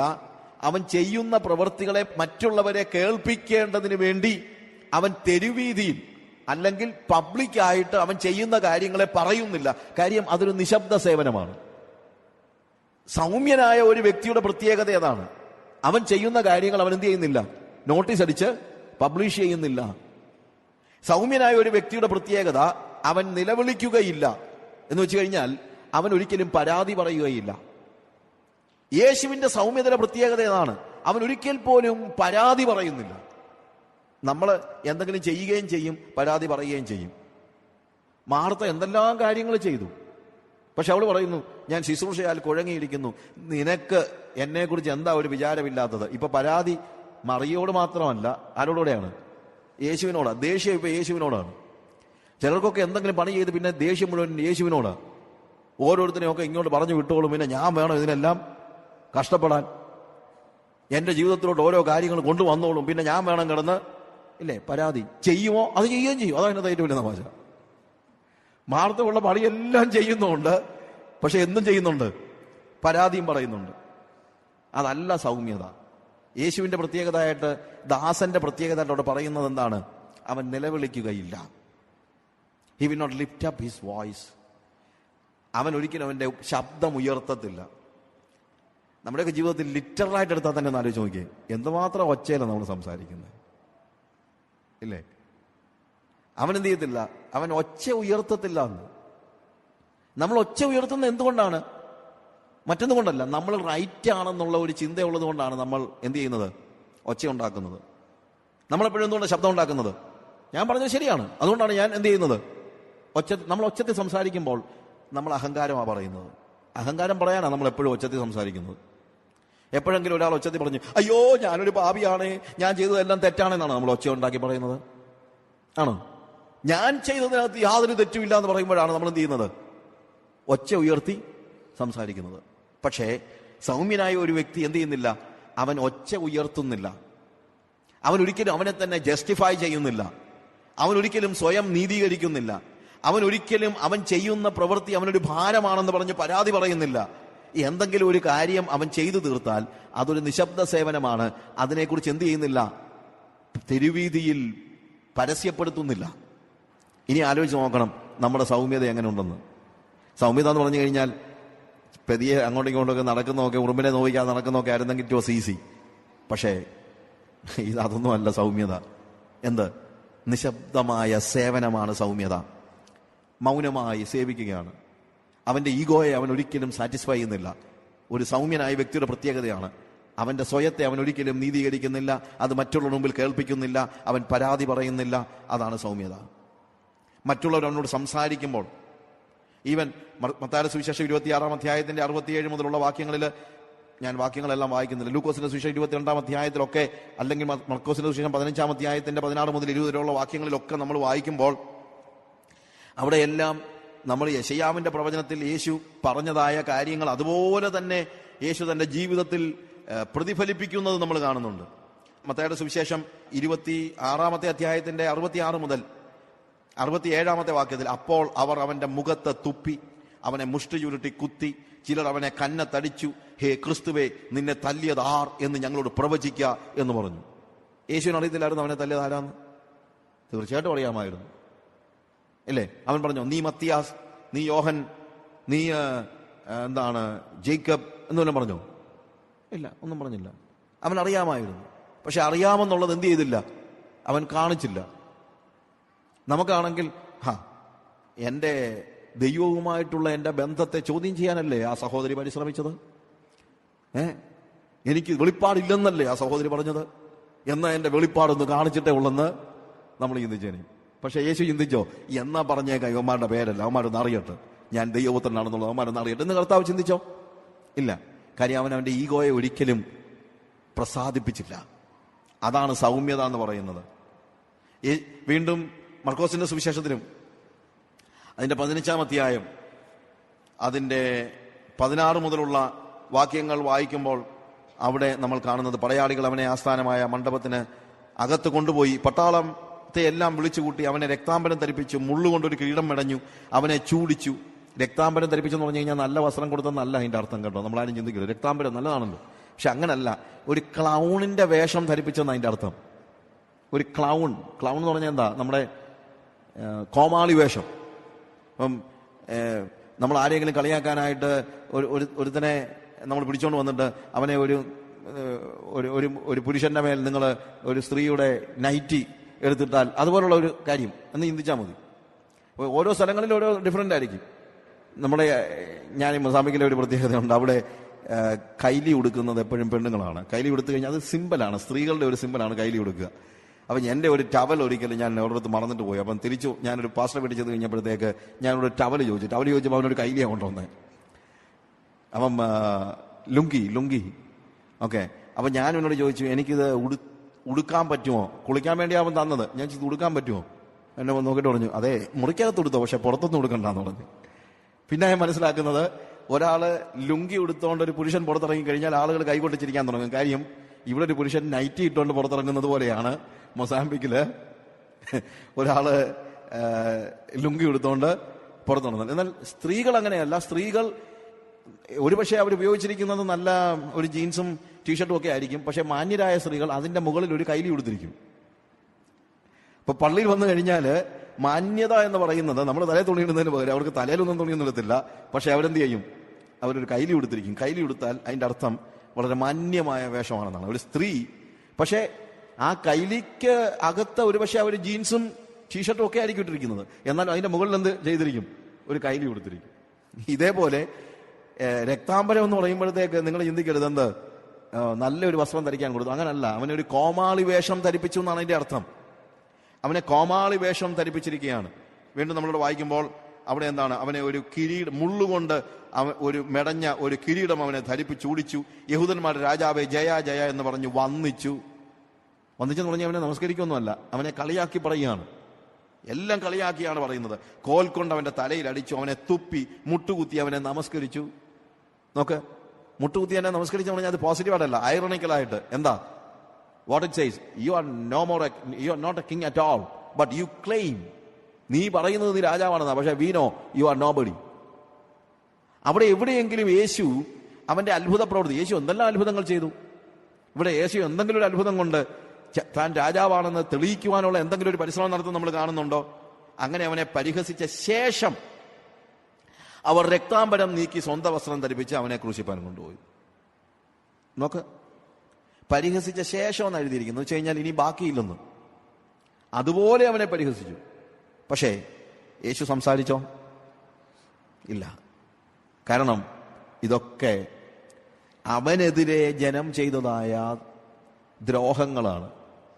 അതുകൊണ്ടാണ് എബ്രായ ലേഖനകാരൻ എഴുതുമ്പോൾ അതിന്റെ 6-ാം അധ്യായത്തിന് 2 മുതലുള്ള വാക്യങ്ങൾ വായിക്കുമ്പോൾ, അതിന്റെ 12-ാം അധ്യായത്തിന് 2 മുതൽ 3 വരെയുള്ള വാക്യങ്ങൾ വായിക്കുമ്പോൾ, ഹീബ്രൂസ് ചാപ്റ്റർ 12 3-ാമത്തെ വാക്യം പ്രത്യേകിച്ച് വായിക്കുമ്പോൾ, അവൻ അപമാനം അലക്ഷ്യമാക്കി ക്രൂശിനെ സഹിച്ചു. He despised shame and endured the cross. നമ്മുടെ ജീവിതത്തിൽ സഹിക്കേണ്ട കാര്യങ്ങളുണ്ട്, അലക്ഷ്യമാക്കേണ്ട കാര്യങ്ങളുണ്ട്. സഹിക്കേണ്ടത് ക്രൂശും അലക്ഷ്യമാക്കേണ്ടത് അപമാനവുമാണ്. പക്ഷെ നമ്മൾ പലപ്പോഴും അങ്ങനല്ല. നമ്മൾ അലക്ഷ്യമാക്കുന്നത്, അപമാനം നമ്മൾ എന്ത് ചെയ്യുന്നു? നമ്മൾ അങ്ങ് സഹിക്കുകയാണ്, വേറെ ഒരു ഗതിയും ഇല്ലാത്തതുകൊണ്ട്. ക്രോസ് അങ്ങനല്ല. Somehow we try to avoid. കുരിശ് ഒഴിവാക്കാനും അപമാനം എന്താ അങ്ങ് സഹിക്കാനും ആണ് നമ്മൾ പലപ്പോഴും പഠിച്ചത്. അങ്ങനല്ല. യേശു എന്താ ചെയ്തത്? He despised the shame. അവനെ ആളുകൾ കളിയാക്കി, പക്ഷെ അവൻ എന്ത് ചെയ്തില്ല? അവൻ അലക്ഷ്യമാക്കി, അവൻ ശ്രദ്ധിച്ചില്ല. ഈ ഭാഗങ്ങളൊക്കെ വായിക്കാൻ നമുക്ക് മനസ്സിലാക്കാൻ കഴിയുന്ന ഒരു കാര്യം എന്നാണ്, അവനതൊരു സീരിയസ് ഇഷ്യൂ ആയിട്ട് എടുത്തില്ല. അവനെതിരെയുള്ള ഇത്രയും വലിയ അപമാനങ്ങളൊന്നും അവൻ എന്ത് ചെയ്തില്ല? ഒരു സീരിയസ് ഇഷ്യൂ ആയിട്ട് എടുത്തിട്ടില്ല. ഇത്രയൊന്നും അപമാനം എന്താണെങ്കിലും നമ്മളാരും യേശു ക്രിസ്തുവിന്റെ പേരിൽ സഹിച്ചിട്ടൊന്നുമില്ല. നമ്മൾ പറഞ്ഞല്ലോ, പക്ഷേ നമ്മളെല്ലാം സീരിയസ് ആയിട്ട് എടുക്കുകയാണ്. ചിലപ്പോൾ ഈ ഗുഡ് ന്യൂസിലൊക്കെ ചിലപ്പോൾ ഒരു ന്യൂസ് വരുന്ന കാണാം. Basically I M A journalist. പക്ഷേ എന്നാലും ഇത് കാണുമ്പോൾ എനിക്ക് ഭയങ്കര സങ്കടം തോന്നാറുണ്ട്. സുവിശേഷ വിരോധികൾ ഭീഷണിപ്പെടുത്തി വന്നു. അപ്പൊ ഞാൻ ചോദിച്ചു, ഇതിനകത്ത് എന്തോ ഇത്ര വലിയ ന്യൂസ്? അതവന്റെ ജോലിയല്ലേ? ഒരാൾ അയാളുടെ ജോലി ചെയ്യുന്നതിന് പ്രത്യേകിച്ച് ന്യൂസ് കൊടുക്കേണ്ട കാര്യമൊന്നുമില്ലല്ലോ. ഉണ്ടോ? റജി ഇപ്പം ഇന്നലെ ഓഫീസിൽ പോയി ജോലി ചെയ്യുന്നു പറഞ്ഞുകൊണ്ട് അതൊരു ന്യൂസ് കൊടുക്കേണ്ട കാര്യമൊന്നും റജി എല്ലാ ആഴ്ചയിലും ഓഫീസിൽ പോകുന്നതല്ലേ. അവനെന്തോ ഓഫീസിൽ പോകുന്നതിന് ഇത്ര വലിയ കാര്യം? അവന്റെ ജോലി ചെയ്യുക ഇല്ലേ? നിന്റെ ജോലി സുവിശേഷ വരെ ചെയ്യുക എന്നുള്ളത്. സുവിശേഷ വിരോധികളുടെ ജോലി എന്താ? ഭീഷണിപ്പെടുത്തുക എന്നുള്ളത്. അവനത് ചെയ്യട്ടെ, ലെറ്റ് ഹിം ഡു ദാറ്റ്. ഇതിനകത്ത് ഇത്ര വലിയ ന്യൂസ്? അതിനെ വാസ്തവത്തിൽ അലക്ഷ്യമാക്കേണ്ട കാര്യമാണ്. പക്ഷെ നമുക്കത് വലിയ ന്യൂസാണ്. കാര്യം ഇത് അങ്ങനെയൊന്നും ഇപ്പൊ സംഭവിക്കാത്തതുകൊണ്ട്. എന്തുവാ സംഭവിക്കാത്ത? എന്തുവാ? സുവിശേഷം അറിയിക്കാത്തതുകൊണ്ടാണല്ലോ.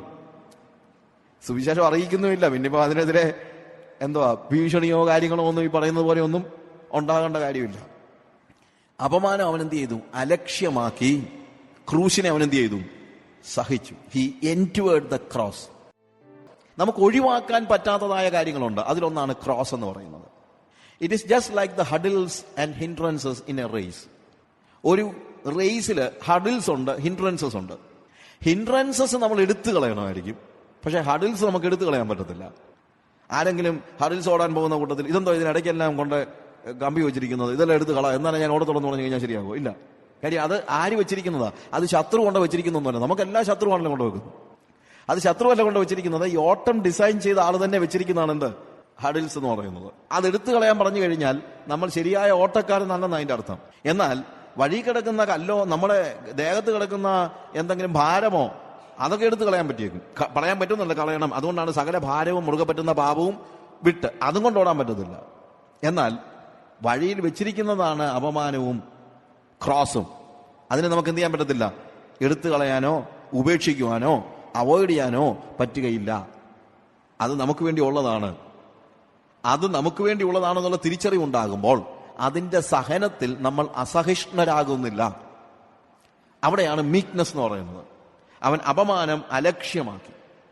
ഓക്കെ, ഈ സൗമ്യതയുള്ളവർ നമ്മളെക്കുറിച്ച് ഉദ്ദേശിക്കുന്നത് അതുപോലെയാണ്. നമ്മൾ സൗമ്യതയുള്ളവരായിരിക്കണം. എങ്ങനെ? ടൈംഫുൾ ആയിട്ടുള്ള ഒരു ആനിമലിനെ പോലെ, എന്റെ ഇഷ്ടങ്ങൾക്കും താല്പര്യങ്ങൾക്കും വിരുദ്ധമായി യജമാനന്റെ കൽപ്പന കാത്തുകൊണ്ട് നിൽക്കുന്ന ഒരു വ്യക്തി. വേറെ ഒരു രീതിയിലും എന്റെ ഇഷ്ടങ്ങൾക്ക് ഞാൻ കീഴ്പ്പെടാതെ എന്റെ വികാരങ്ങളെ കാൽക്കീഴാക്കിയിട്ട് ചവിട്ടി മെതിക്കുന്നതായ ഒരു വ്യക്തി. സംസാരിക്കാൻ ധൈര്യമുള്ള വ്യക്തി, മൗനമായിരിക്കാനും ധൈര്യമുള്ളവനായ വ്യക്തി, ചെയ്യുന്ന കാര്യങ്ങൾ ആൾക്കാരുടെ മുമ്പിൽ വിളിച്ചു കൂവാത്ത വ്യക്തി, ചെയ്യുന്ന കാര്യങ്ങൾ വേദനയുള്ളതാണെങ്കിൽ അതിന്റെ പേരിൽ പരാതി പറയാത്ത വ്യക്തി, യേശു കർത്താവിനെ പോലെ അപമാനം അലക്ഷ്യമാക്കുന്ന വ്യക്തി, ക്രൂശിനെ സഹിക്കുന്ന വ്യക്തി. അതാണ് സൗമ്യതയുള്ള വ്യക്തി. ആ സൗമ്യതയുള്ളവൻ ഭൂമിയെ കൈവശമാക്കും.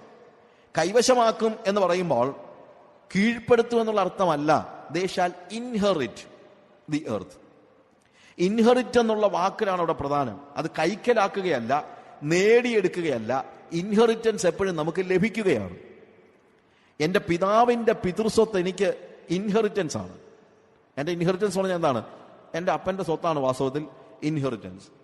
ആ ഇൻഹെറിറ്റൻസ് ഞാൻ അപ്പനോട് യുദ്ധം ചെയ്താണോ നേടിയെടുക്കുന്നത്? അല്ല. എൻ്റെ അപ്പൻ എനിക്ക് തരുന്നത് ഞാൻ സ്വീകരിക്കുക മാത്രമേ ഉള്ളൂ. തരികയാണ്. പിതൃസ്വത്ത് കയ്യിൽ വന്നു ചേരുന്നത് പോലെയാണ്. അവർ ഭൂമിയെ കൈവശമാക്കുമെന്ന് പറയുമ്പോൾ പിന്നെയും നമ്മുടെ സൗമ്യത നഷ്ടപ്പെടുകയാണ്. ഈ അണ്ടർസ്റ്റാൻഡ് വാട്ട് ഐ സേ? അവിടെ സൗമ്യത വീണ്ടും നമുക്ക് കൈവശപ്പെടുത്തുക എന്ന് പറഞ്ഞാൽ അത് സൗമ്യതയുടെ ഒരു അടയാളമല്ല, ഇൻഹെറിറ്റൻസ് ആണ്. So if you R meek then you shall inherit the earth. നിങ്ങൾ സൗമ്യതയുള്ളവനാണെങ്കിൽ എന്ത് സംഭവിച്ചിരിക്കും? നിങ്ങൾ ഭൂമി നിങ്ങളുടെ സ്വന്തമായി തീരും. കാര്യം പിതാവ് നിങ്ങൾക്ക് നിങ്ങളുടെ സൗമ്യതയുടെ പ്രതിഫലമായിട്ട്, ഭൂമി എന്ന് പറയുമ്പോഴത്തേക്ക് ഇറ്റ് ഇസ് നോട്ട് ജസ്റ്റ് എന്നാ മണ്ണും മണലും ഒന്നും അല്ല അർത്ഥം. നിങ്ങൾ അനേകരുടെ ഹൃദയങ്ങളെ കീഴടക്കും. അനേകർ നിങ്ങളുടെ ചുറ്റുമുള്ള ആളുകളൊക്കെ എന്താണ്, സ്നേഹം കൊണ്ട് അവരെയൊക്കെ നിങ്ങൾ എന്ത് ചെയ്യാണ്? നിങ്ങളുടെ സൗമ്യത കൊണ്ട് നിങ്ങൾ കീഴടക്കുകയാണ്. നിങ്ങളെ സ്നേഹിക്കാൻ, നിങ്ങൾ പറയുന്നത് കേൾക്കാൻ നൂറുകണക്കിന് ആളുകളുണ്ടാകും. അതൊന്നും വാളുകൊണ്ടല്ല നിങ്ങൾ നേടിയെടുക്കുന്നത്. എന്തുകൊണ്ടാണ്? നിങ്ങളുടെ സൗമ്യത കൊണ്ടാണ്. അടുത്ത ബിയാറ്റിറ്റ്യൂഡ്സിൽ നമ്മൾ കയറുമ്പോൾ അവിടെ എഴുതിയിരിക്കുന്നത്, നീതിക്ക് വിശന്ന് ദാഹിക്കുന്നവർ അനുഗ്രഹീതർ, അവർക്ക് തൃപ്തി വരും. Blessed are those who hunger and thirst for righteousness, for they shall be satisfied. Hunger and thirst for righteousness, നീതിക്ക് വേണ്ടിയുള്ള ഭയങ്കര ദാഹവും വിശപ്പും, അവർ അനുഗ്രഹീതർ. ഇത് നമുക്കൊരു നല്ലൊരു സെൽഫ് ടെസ്റ്റ് ആണ്, ഒരു real self test for your genuinity.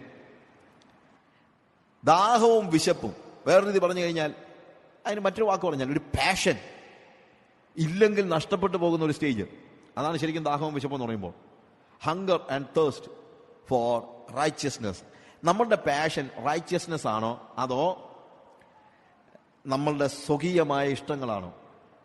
ശരിക്കും നീതിയാണ് നമ്മളുടെ ദാഹമെങ്കിൽ നമ്മൾ എന്താണ്, യേശുവിൻ്റെ ശിഷ്യന്മാരാണ്, ജെനുവിനാണ് എന്നുള്ളതിൻ്റെ തെളിവാണ്. നീതിക്ക് വിശക്കുക എന്ന് പറയുമ്പോഴത്തേക്ക് ഹോൾ റൈച്ചസ്നെസ് എന്നുള്ള അർത്ഥത്തിലാണ് ഉപയോഗിച്ചിരിക്കുന്നത്.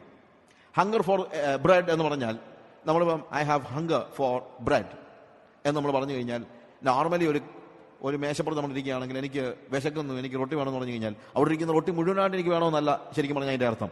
എന്താണ്? എനിക്ക് ആവശ്യമുള്ള 2-3 കഷണം, അതാണ്. ഐ തേഴ്സ്റ്റ് ഫോർ വാട്ടർ എന്ന് പറഞ്ഞു കഴിഞ്ഞാൽ എനിക്ക് അല്പം വെള്ളം വേണമെന്ന അർത്ഥം, അല്ലാതെ ആ ജാറ് മുഴുവനോ അല്ലെങ്കിൽ റിസർവോയർ മുഴുവൻ എനിക്ക് വേണമെന്നൊന്നുമല്ല. പക്ഷെ ഇവിടെ ഉപയോഗിച്ചിരിക്കുന്ന വാക്ക് ഇത് മൊത്തം വേണമെന്ന് പറയുന്നതിന് തുല്യമായ വാക്കാണ്. അതായത് ഒരു ഹോട്ടലിൽ ഒരു പ്രാവശ്യം കയറിയപ്പോഴത്തേക്ക് എൻ്റെ ഒരു ഫ്രണ്ട് പറഞ്ഞു, എനിക്ക് ഹോട്ടൽ തിന്നാനുള്ള വിശപ്പുണ്ടെന്ന്. ഹോട്ടൽ എന്ന് വെച്ച് കഴിഞ്ഞാൽ വിശപ്പിന്റെ ആധിക്യത്തെ കാണിക്കാൻ വേണ്ടി അയാൾ പറഞ്ഞ ആ വാക്ക് ഇറ്റ് വാസ് റിയലി എനിക്ക് ഭയങ്കര രസകരമായിട്ട് തോന്നി. അയാൾ പറയുന്നത് എനിക്ക് വല്ലതും കഴിക്കാനുള്ള വിശപ്പുണ്ടെന്നല്ല, എനിക്കിപ്പോൾ ഈ ഹോട്ടൽ തിന്നാനുള്ള വിശപ്പുണ്ടെന്ന്. അതുപോലെ ഒരു വാക്കാണ് ഇവിടെ നീതിക്ക് വിശന്ന് ദാഹിക്കുന്നവർ എന്ന് ഇവിടെ ഉപയോഗിച്ചിരിക്കുന്നതായ വാക്ക്. അതുപോലെയുള്ള ഒരു ദാഹം, അതുപോലെയുള്ള ഒരു വിശപ്പ്, ആഹാരവും വെള്ളവും എനിക്ക് എൻ്റെ ശരീരത്തിന് എത്ര അനിവാര്യമാണോ അതുപോലെ ആത്മാവിന്, എൻ്റെ ആത്മാവിന് നീതിക്കുള്ള ഒരു വിശപ്പും ദാഹവും. ഞാൻ ആഹാരം കഴിച്ചില്ലെങ്കിൽ എനിക്ക് എല്ലാവരും വിശക്കും, എല്ലാവർക്കും വിശക്കും. ആർക്കാ വിശക്കാത്തത്? നമ്മളിങ്ങനെ പറയും നമ്മുടെ കുഞ്ഞുങ്ങൾക്കൊക്കെ ഞങ്ങളുടെ കൊച്ചിന് വിശപ്പില്ലെന്ന്. കാര്യം വിശക്കാൻ അവസരം കൊടുത്തിട്ട് വേണ്ടേ അതിന് വിശക്കാൻ, അതാ എൻ്റെ പ്രശ്നം, അല്ലാതെ വേറെ ഒന്നുമല്ല. എവറി 2 hours ആഹാരം കുത്തിക്കയറ്റി കഴിഞ്ഞാൽ പിന്നെ അതിനെങ്ങനെ വിശക്കുന്നത്? അതിന് വിശപ്പുണ്ടോ ഇല്ലയോ എന്ന് അറിയണമെങ്കിൽ 2 ദിവസം ആഹാരം കൊടുക്കാതിരിക്കണം. പിന്നെ പറയും 2 ദിവസം വേണമെങ്കിലും അവൾ വിശന്നങ്ങ് നടന്നോളൂ നമ്മൾ പറയും. വെറുതെയാണ്. 2 മണിക്കൂർ കഴിയട്ടെ, അന്നേരം അറിയാം അത് നടക്കുമോ ഇല്ലയോ എന്ന്. അമ്മയെ വിശക്കുന്നെന്ന് പറഞ്ഞുകൊണ്ട് അടുത്തോട്ട് കയറി വരുന്നത് നമുക്ക് കാണാം. കാര്യം വിശപ്പാണോ എന്താണ് നമ്മൾ ശരീരത്തിന് എന്താവശ്യമുണ്ട്? ആഹാരം ആവശ്യമുണ്ട്.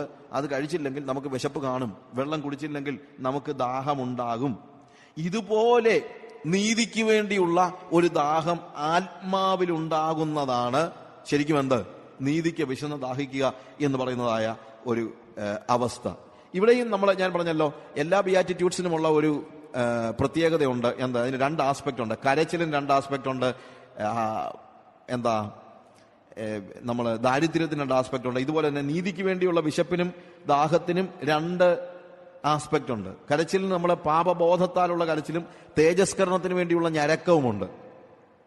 ഇതുപോലെ നീതിക്കും വേണ്ടിയുള്ള വിശപ്പും ദാഹവും എന്ന് പറയുമ്പോൾ അതിനും 2 ഫേസസ് ഉണ്ട്. അതിൽ ഒന്നാമത്തേത് നീതീകരിക്കപ്പെടാനുള്ള ദാഹവും, 2 നീതീകരിക്കപ്പെട്ടവർക്ക് നീതി ചെയ്യാനുള്ള ദാഹവുമാണ്.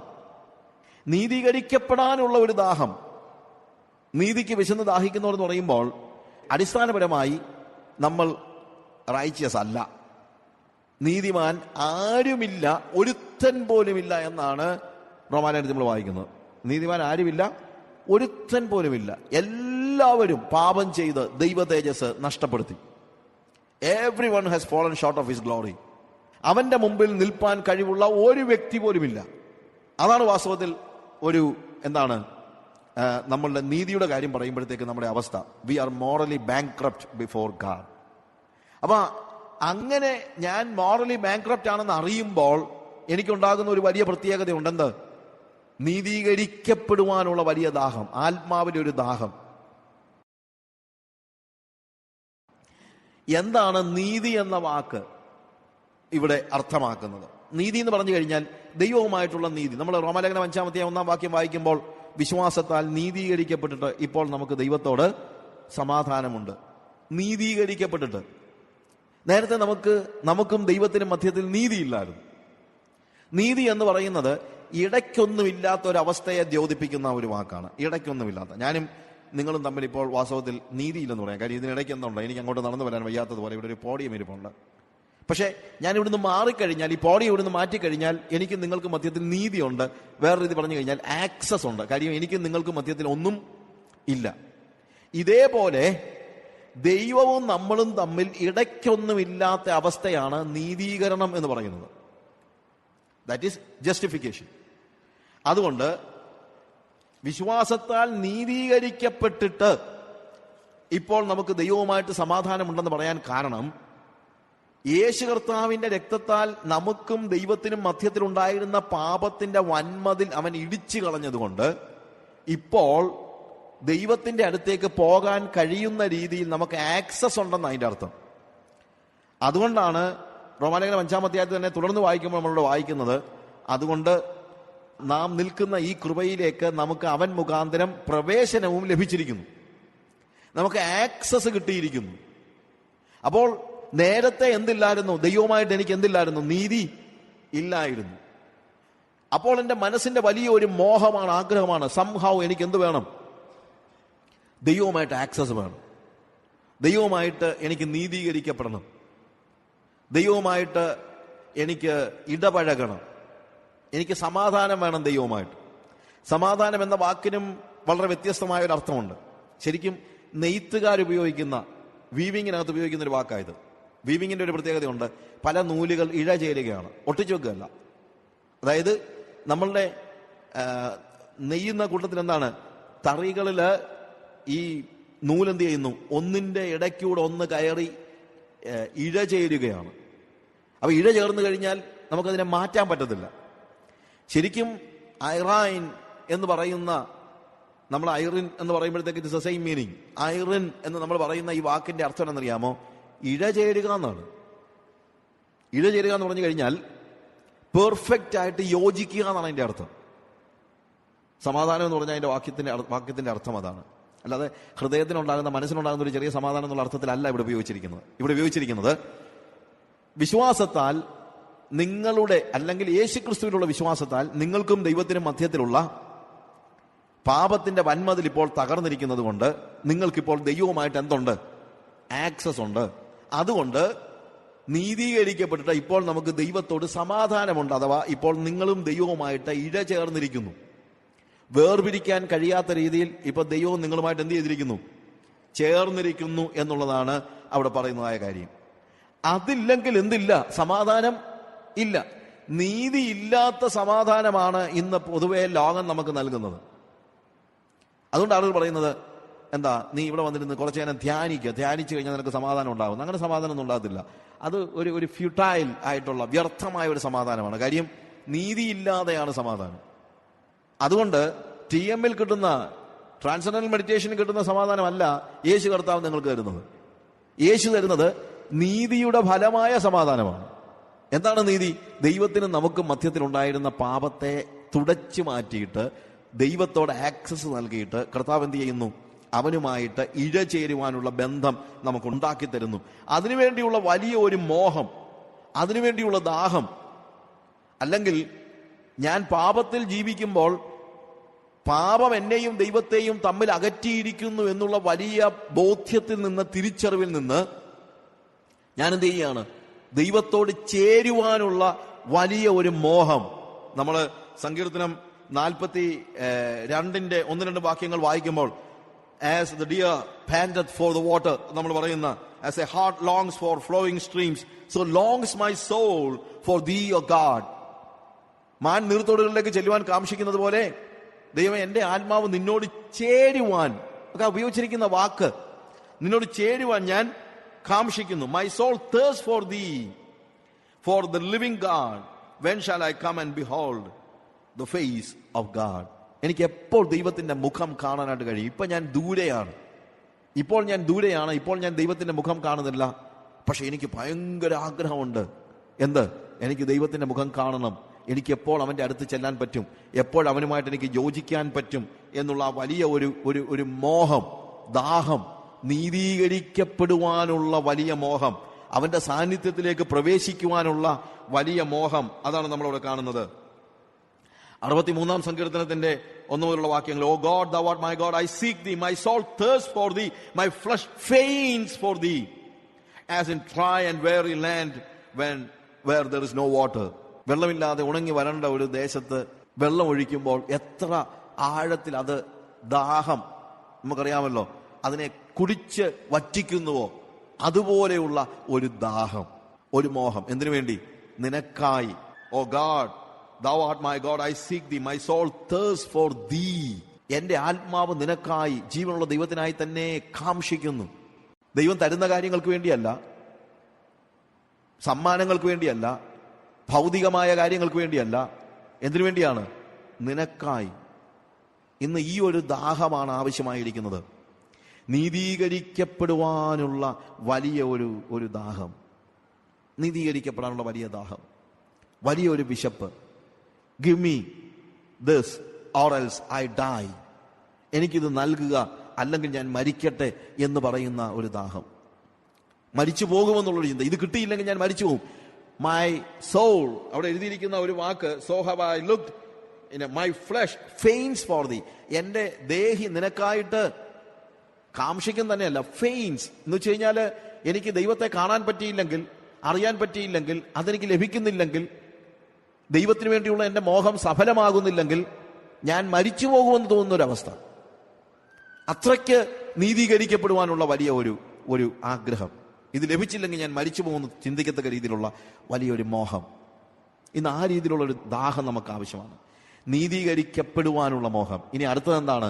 നീതീകരിക്കപ്പെട്ടവൻ ദൈവത്തിന്റെ നീതി നിർവഹിക്കുവാനുള്ള മോഹം. നീതീകരിക്കപ്പെട്ടത് എന്തിനു വേണ്ടിയാണ്? നീതി നിർവഹിക്കാൻ വേണ്ടിയാണ് നീതീകരിക്കപ്പെട്ടത്. നമ്മൾ നീതീകരിക്കപ്പെട്ടത് എന്തിനു വേണ്ടിയാണ്? നീതിയോടെ ജീവിക്കാൻ വേണ്ടിയാണ്, നീതിയുടെ രാജ്യത്തിൽ. അതുകൊണ്ടാണ് യേശു കർത്താവ് പറയുന്നത്, അവന്റെ രാജ്യവും നീതിയും അന്വേഷിപ്പിൻ. നീതീകരിക്കപ്പെടുന്നതിന് മുമ്പ് അവൻ ആകെ ഒരു കാര്യം മാത്രമേ ആഗ്രഹിച്ചുള്ളൂ. എന്ത്? നീതീകരിക്കപ്പെടണം. വേറെ ഒന്നും അവൻ ആഗ്രഹം ഉണ്ടായിരുന്നില്ല. എന്താണ് നീതീകരിക്കപ്പെടുക? ദൈവത്തിനും ഇടയ്ക്കും എനിക്കൊന്നും ഇല്ലാത്ത അവസ്ഥ, ദൈവവുമായിട്ട് ഇഴചേരുന്നതായ ഒരു സ്റ്റേജ്. നീതീകരിക്കപ്പെടാത്തവന്റെ മുഴുവൻ ദാഹവും എന്തിനാണ്? നീതീകരിക്കപ്പെടുവാൻ. എന്നാൽ നീതീകരിക്കപ്പെട്ടവന്റെ മുഴുവൻ ദാഹവും എന്താണ്? Seek ye first the kingdom of God and its righteousness. ദൈവരാജ്യത്തിന്റെ നീതിയാണ് ഇപ്പോൾ എന്റെ ദാഹം. ഒരിക്കൽ എന്റെ ദാഹം എന്തായിരുന്നു? നീതീകരിക്കപ്പെടുക എന്നുള്ളതായിരുന്നു. പക്ഷെ ഇപ്പോഴെന്റെ ദാഹം എന്താണ്? അവന്റെ രാജ്യവും അവന്റെ നീതിയും, വേറെ ഒന്നുമില്ല. പക്ഷെ ഇന്ന് അവന്റെ രാജ്യവും അവന്റെ പണവും. ഞാൻ കെനിയയിൽ ഒരു ദിവസം സൺഡേയിലെ ന്യൂസ് പേപ്പറിൽ അവരുടെ സൺഡേ മാഗസിൻ വായിച്ചപ്പോഴത്തേക്ക് എനിക്ക് ഭയങ്കര സങ്കടം തോന്നിപ്പോയി.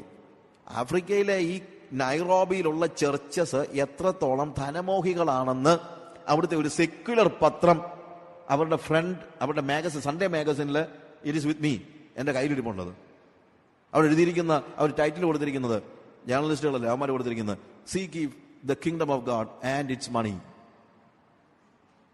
ഓരോ ചർച്ചും എത്രത്തോളം പണം പിടിക്കുന്നുണ്ടെന്നും പണം പിരിവിന് വേണ്ടി അവരെന്തൊക്കെ ഗിമ്മിക്കുകൾ ഉപയോഗിക്കുന്നുണ്ടെന്നും ഓരോ ടെലിവിഷൻ ചാനലിലും ഓരോരുത്തർ പ്രത്യക്ഷപ്പെട്ട് എന്തോരം റിസർച്ച് നടത്തിയെന്ന് ഞാൻ ആലോചിച്ചവൻ. എന്തൊരു റിസർച്ച്. പക്ഷേ എന്താണ്? ആ നൈറോബി സിറ്റിയിൽ അല്ലെങ്കിൽ കെനിയയിൽ മൊത്തം ഓടുന്ന ആ സൺഡേ പത്രത്തിന്റെ പ്രതികൾ ചെല്ലുന്നിടത്തൊക്കെ എന്തൊരു നാണം കെട്ട പരിപാടിയാണ് അതല്ലേ? You know why? The people are not looking for God's kingdom and its righteousness, but the people are looking for God's kingdom and its money.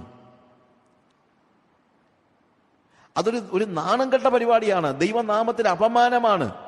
Television ചാനലിൽ എനിക്കറിയത്തില്ലല്ലോ, എനിക്ക് അവിടുത്തെ ആഫ്രിക്കയിലെ ടെലിവിഷൻ ചാനലിനെ കുറിച്ച് അത്രയൊന്നും അറിയത്തില്ല. പക്ഷെ ഓരോ ടെലിവിഷൻ ചാനലിലും ഓരോരുത്തരും പ്രത്യക്ഷപ്പെട്ടു പേര് സഹിതം എന്തൊക്കെ ആവശ്യപ്പെടുന്നു, എന്തൊക്കെ വേദപുസ്തകത്തിലെ മണ്ടത്തരങ്ങൾ പറയുന്നു. ഈ എഴുതിയിരിക്കുകയാണ്, എന്താണ്, പരിശുദ്ധാത്മാവിനെ കൈവച്ച് പരിശുദ്ധാത്മാവിനെ പ്രാപിക്കുന്നത് കണ്ടപ്പോൾ അപ്പോസ്തലന്മാരുടെ അടുത്ത് ശിമോൻ ദ്രവ്യം കൊണ്ടുവന്നു, അതുപോലെ ഇന്നുള്ളവൻ കൊണ്ടുവരുന്നതെന്ന്. ആരെക്കുറിച്ചാ? അപ്പോസ്തലന്മാരെ കുറിച്ച് പറഞ്ഞിരിക്കുകയാണ്. അങ്ങനെ പണം കൊടുത്ത് പരിശുദ്ധാത്മാവിനെ നൽകാൻ പരിശ്രമിച്ച ശിമോന്റെ അനുയായികളാണ് ഇന്നത്തെ പ്രസംഗകരെന്നാണ് പത്രത്തിൽ അവർ എഴുതിയിരിക്കുന്നത്. അതുകൊണ്ടാണ് ഞാൻ പറഞ്ഞത്, നമ്മളൊന്നും കാണുന്നതിനേക്കാൾ കൂടുതൽ സെക്യുലർ ആൾക്കാര് ഈ കാര്യം. It's A secular magazine. Seek ye the kingdom of God and its money. അതാണ് എന്റെ ടൈറ്റിൽ.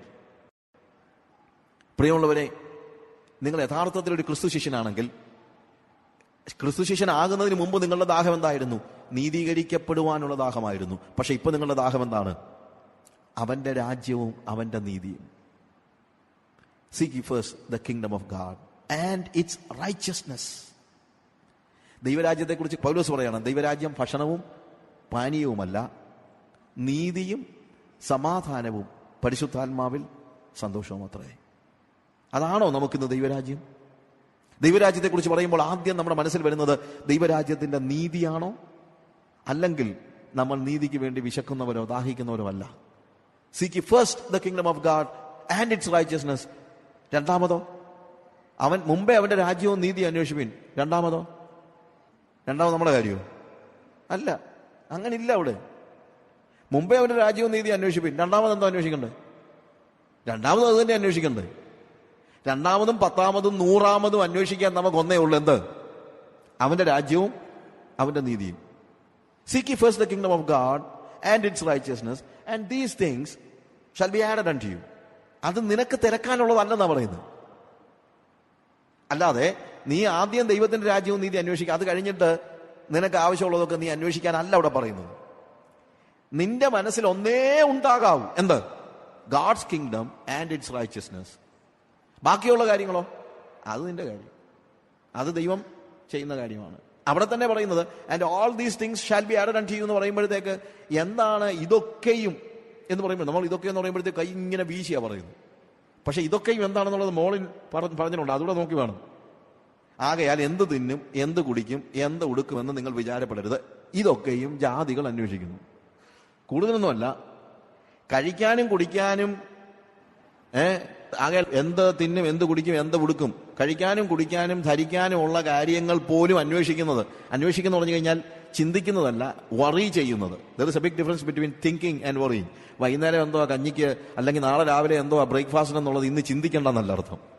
ഇന്ന് ചിന്തിച്ചില്ലെങ്കിൽ നമുക്ക് എന്ത് ചെയ്യാൻ പറ്റത്തില്ല. പാലപ്പമാണ് ഉണ്ടാക്കണമെങ്കിൽ ഇന്ന് രാവിലെ ചിന്തിച്ചാൽ പാലപ്പം ഉണ്ടാകത്തില്ല. അപ്പോൾ ഇന്ന് എന്ത് ചെയ്തേ പറ്റുള്ളൂ, ഇല്ലേ? നാളെ രാവിലെ ബ്രേക്ക്ഫാസ്റ്റ് ഉണ്ടാക്കേണ്ടത് എന്താണ് ഇന്ന് രാത്രി ആലോചിച്ചാൽ തെറ്റാണെന്നല്ല വേദോസം പഠിപ്പിക്കുന്നത്.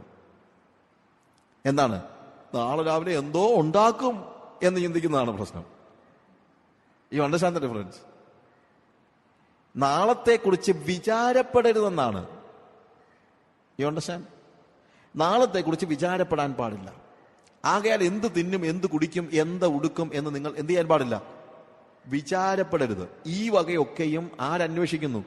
ജാതികൾ. കാര്യം വിചാരം, വറി എന്ന് പറയുന്നത് ഒരു ശിഷ്യന്റെ നിഘണ്ടുവിലുള്ള വാക്കല്ല. ശിഷ്യന്റെ നിഘണ്ടുവിലുള്ള ഒരു വാക്കേ ഉള്ളൂ ഇതുമായി ബന്ധപ്പെട്ട്, trust. And worry and trust will never go together. വിചാരവും അല്ലെങ്കിൽ ആകുലതയും ആശ്രയവും ഒരിക്കലും ഒരുമിച്ച് പോകത്തില്ല. ആകുലതയും ആശ്രയവും ഒരിക്കലും ഒരുമിച്ച് പോകത്തില്ല. ഇതൊക്കെയും ജാതികൾ അന്വേഷിക്കുന്നു. സ്വർഗസ്ഥനായ പിതാവ് നിങ്ങൾക്ക് ഇതൊക്കെയും ആവശ്യമെന്നറിയുന്നു. എന്ത്? നിങ്ങൾക്ക് തിന്നണം, നിങ്ങൾക്ക് കുടിക്കണം, നിങ്ങൾക്ക് ധരിക്കണം എന്നുള്ളതൊക്കെ കർത്താവിന് അറിയാം. നിങ്ങൾ അവന്റെ രാജ്യവും അവന്റെ നീതിയും അന്വേഷിപ്പിൻ. അതോടുകൂടെ ഇതൊക്കെയും, എന്തൊക്കെ? കഴിക്കാനും കുടിക്കാനും ധരിക്കാനുമുള്ള നമ്മളുടെ ആവശ്യങ്ങളൊക്കെയും ഇതൊക്കെയും shall be added unto you, അതൊക്കെ നിങ്ങൾക്ക് ലഭിച്ചോളും. അല്ലാതെ ഇതൊക്കെയും എന്ന് പറയുമ്പോഴത്തേക്ക് കൈ വലിയ നീളത്തിനൊന്നും പോകേണ്ട കാര്യമില്ല. കഴിക്കാനും കുടിക്കാനും ഉടുക്കാനും കിടക്കാനും ഒക്കെ ഉള്ള കാര്യങ്ങൾ എന്ന് കൂട്ടിക്കും. The basic things that you need, അത് it shall be added unto you. എന്നാൽ നമ്മൾ നോക്കേണ്ടത് എന്ത് മാത്രമായിരിക്കണം? അവന്റെ രാജ്യവും അവന്റെ നീതിയും, വേറെ ഒന്നുമില്ല. എല്ലായ്പ്പോഴും എൻ്റെ ജീവിതത്തിൽ ഞാൻ ശ്രദ്ധിക്കേണ്ട ഒരു കാര്യമേ ഉള്ളൂ, അവന്റെ രാജ്യവും അവന്റെ നീതിയും. 100 പ്രാവശ്യം ഞാൻ ആലോചിച്ചാൽ 100 പ്രാവശ്യവും, മുമ്പേ മാത്രമല്ല 100-മതും 1000-മതും ഞാൻ അന്വേഷിക്കേണ്ടത് എന്തുമാത്രം? അവന്റെ രാജ്യവും അവന്റെ നീതിയും. ഇത് ഞാനൊരു ചർച്ചയിൽ പ്രസംഗിച്ചപ്പോൾ പാസ്റ്ററിനോട് ചോദിച്ചു, അപ്പൊ ബ്രദറെ നമ്മുടെ കാര്യമോ? ഞാൻ പറഞ്ഞു, നമ്മുടെ കാര്യം എന്ന് പറഞ്ഞൊന്നില്ല, എന്റെ കാര്യം എന്ന് പറഞ്ഞൊന്നില്ല. അതെന്നാ നമ്മുടെ കാര്യം അങ്ങനെ ഒന്നും ഇല്ലാതാകുന്ന അങ്ങനെ? അപ്പൊ ഞാൻ പറഞ്ഞു, അതാണ് ക്രിസ്ത്യാനിത്വത്തിന്റെ പ്രഥമ തത്വം. If anyone would follow me, let him deny himself and take up his cross and follow me. ആരെങ്കിലും എന്നെ അനുഗമിക്കുവാൻ ഇച്ഛിച്ചാൽ അവൻ തന്നെത്താൻ ത്യജിച്ച് തന്റെ ക്രൂശ് എടുത്ത് എന്നെ അനുഗമിക്കട്ടെ. തന്നെത്താൻ ത്യജിച്ചവൻ എങ്ങനെയാ തന്റെ കാര്യം അന്വേഷിക്കുന്നത്? എന്റെ കാര്യം അന്വേഷിക്കുന്നെങ്കിൽ അതിന്റെ അർത്ഥം എന്താണ്? ഞാൻ ഇതുവരെയും എന്നെ എന്ത് ചെയ്തിട്ടില്ല? ത്യജിച്ചിട്ടില്ല എന്നാണ്. അവിടുന്ന് അടിസ്ഥാനം, അവിടുന്ന് തുടങ്ങിയാലേ പറ്റുള്ളൂ. If anyone would follow me, let him deny himself. എന്നെ തന്നെ ത്യജിക്കാത്ത, എന്നെ തന്നെ എന്റെ സെൽഫിനെ ഡിനൈ ചെയ്യാത്ത ഒരു വ്യക്തിക്ക് എന്ത് ചെയ്യാൻ പറ്റത്തില്ല? യേശുവിന്റെ ശിഷ്യനാകാനായിട്ട് കഴിയത്തില്ല. പിന്നെ എങ്ങനെയാണ് നമ്മൾ എന്റെ കാര്യം അന്വേഷിക്കുന്നത്? അതുകൊണ്ട് if you are a disciple, when you are not a disciple, you are thinking about എന്താണ്? ജസ്റ്റിഫിക്കേഷൻ. നീതീകരിക്കപ്പെടാനുള്ള മോഹമായിരുന്നു. നീതീകരിക്കപ്പെട്ടവൻ ദൈവത്തിന്റെ രാജ്യവും ദൈവത്തിന്റെ നീതിയും ഒഴികെ വേറെ ഒന്നും അന്വേഷിക്കുന്നില്ല. അതിനവൻ എത്രത്തോളം വിശക്കുന്നു? എന്റെ ശരീരം വിശക്കുന്നത് പോലെ, എനിക്ക് ആഹാരത്തിന് വേണ്ടി ഞാൻ വിശക്കുന്നത് പോലെ, വെള്ളത്തിന് വേണ്ടി ഞാൻ ദാഹിക്കുന്നത് പോലെ, മാൻ നീർത്തോടുകളിലേക്ക് ചെല്ലുവാൻ കാംക്ഷിക്കുന്നത് പോലെ ദൈവത്തിന്റെ രാജ്യവും ദൈവത്തിന്റെ നീതിയും മാത്രം എന്റെ മനസ്സിൽ കുത്തി നിറച്ചിരിക്കുകയാണ് ഞാൻ. വേറെ ഒന്നുമില്ലാത്തൊരു സ്റ്റേജ്. എന്റെ സ്വകീയമായ താല്പര്യങ്ങളും ഇഷ്ടങ്ങളും സാക്രിഫൈസ് ചെയ്ത് ബലി കഴിച്ചിട്ടുള്ള, no longer I but Christ lives in me. That is Christianity. അതാണ് യഥാർത്ഥ ക്രിസ്ത്യാനിത്വം. അവിടെയാണ് നീതിക്ക് വേണ്ടിയുള്ള വിശപ്പും ദാഹവും. എന്താണ് നീതി? നീതി എന്ന് പറയുമ്പോൾ എൻ്റെ മാനുഷിക നീതി അല്ലാതെ, നല്ലത് എന്ന് എനിക്ക് തോന്നുന്നതുമല്ല. ദൈവത്തിന്റെ നീതി ഡിഫറൻ്റ് ആണ്. ലോകനീതി അല്ലാതെ, ലോകം പറയുന്ന നീതിയല്ല. യാക്കോബിന്റെ ലേഖനം 1-ാം അധ്യായത്തിന്റെ 19-20 വാക്യങ്ങൾ വായിക്കുമ്പോൾ അവിടെ എഴുതിയിരിക്കുന്ന ഒരു വാക്യമുണ്ട്: മനുഷ്യന്റെ കോപം ദൈവത്തിന്റെ നീതിയെ നിർവഹിക്കുന്നില്ല. മനുഷ്യന്റെ കോപം എന്ന് പറയുമ്പോൾ അവിടെ ഉദ്ദേശിക്കുന്നത് മറ്റൊന്നുമല്ല, എനിക്ക് പെട്ടെന്ന് ഏതെങ്കിലും ഒരു സംഭവം കേൾക്കുമ്പോൾ എനിക്കുണ്ടാകുന്ന ഒരു രോഷം. പലപ്പോഴും നമുക്ക് അങ്ങനെയുണ്ട്. എന്തെങ്കിലും ഒരു സംഭവം കേൾക്കുമ്പോഴത്തേക്ക് നമുക്ക് എന്തുണ്ടാകുന്നു? ഭയങ്കര രോഷമുണ്ടാകുന്നു. അത് നീതിയല്ല എന്ന് ഞാൻ പറയുന്നു. അത് പക്ഷേ എൻ്റെ മനസ്സിന്റെ ഒരു ചിന്തയായിരിക്കും. സത്യം മനസ്സിലാക്കുമ്പോൾ ഞാൻ ചിലപ്പോൾ തിരിച്ചു പറഞ്ഞെന്നും ഇരിക്കും. അതിന് നല്ലൊരു ഉദാഹരണമാണ് ശരിക്കും ദാവീദിന്റെ അനുഭവം. 2 ശമൂവേൽ 12-ാം അധ്യായത്തിൽ നമ്മൾ വായിക്കുമ്പോൾ അവിടെ കാണാം, നാഥാൻ പ്രവാചകൻ അവൻ്റെ അടുത്ത് വന്ന് നല്ലൊരു കഥ പറയുകയാണ്. ഒരു മനുഷ്യൻ വളരെ ധനികനായിരുന്നു, അവന് 100 ആടുകളുണ്ടായിരുന്നു. എന്നിട്ടും അവന് ഒരു വിരുന്നുകാരൻ വന്നപ്പോൾ അവനുണ്ടായിരുന്ന ആടുകളിൽ ഒന്നിനെയും എടുക്കാതെ അവൻ അയൽപക്കത്തുകാരനായ ഒരു കുഞ്ഞാടിനെ, അയൽപക്കത്തുകാരന്റെ കുഞ്ഞാടിനെ, ആ കുഞ്ഞാടാണെങ്കിൽ എന്താ, അവന്റെ കൂടെ കഴിക്കുകയും കൂടെ കിടക്കുകയും അവൻ ലാളിക്കുകയും ചെയ്തിരുന്ന ഒരു പെൺകുഞ്ഞാട്. ഇവൻ സ്വന്തമായിട്ടുണ്ടായിരുന്ന ഈ 100 ആടുകളെയും അല്ലെങ്കിൽ ഇഷ്ടംപോലെ ആടുകളും സമ്പത്തുവിനുണ്ടായിട്ടും ഈ ധനവാനായ മനുഷ്യൻ അതിനെ ഒന്നിനും എടുക്കാതെ അയൽപക്കക്കാരന്റെ അവൻ സ്നേഹിക്കുന്ന പെൺകുഞ്ഞാടിനെ അവൻ എടുത്ത് അറുത്ത് വിരുന്നിന് കൊടുത്തു. ഇത് കേട്ടപ്പോഴത്തേക്ക് ദാവീദിന് എന്ത് സംഭവിച്ചു? ദാവീദിന് അവന്റെ കോപം ജ്വലിച്ചു. ആ മനുഷ്യൻ ആര്? അവൻ ചാകണം. ഇങ്ങനെ ഒരു കാര്യം എന്റെ രാജ്യത്ത് നടക്കാൻ പാടില്ല. കാര്യം അത് നീതിയല്ല. നാഥൻ പ്രവാചകൻ ചോദിച്ചു, ശരിക്കും നീ പറയുന്നത് നീതിയല്ലെന്ന്? അതെ, നീതിയല്ല. അവൻ മരിക്കണം.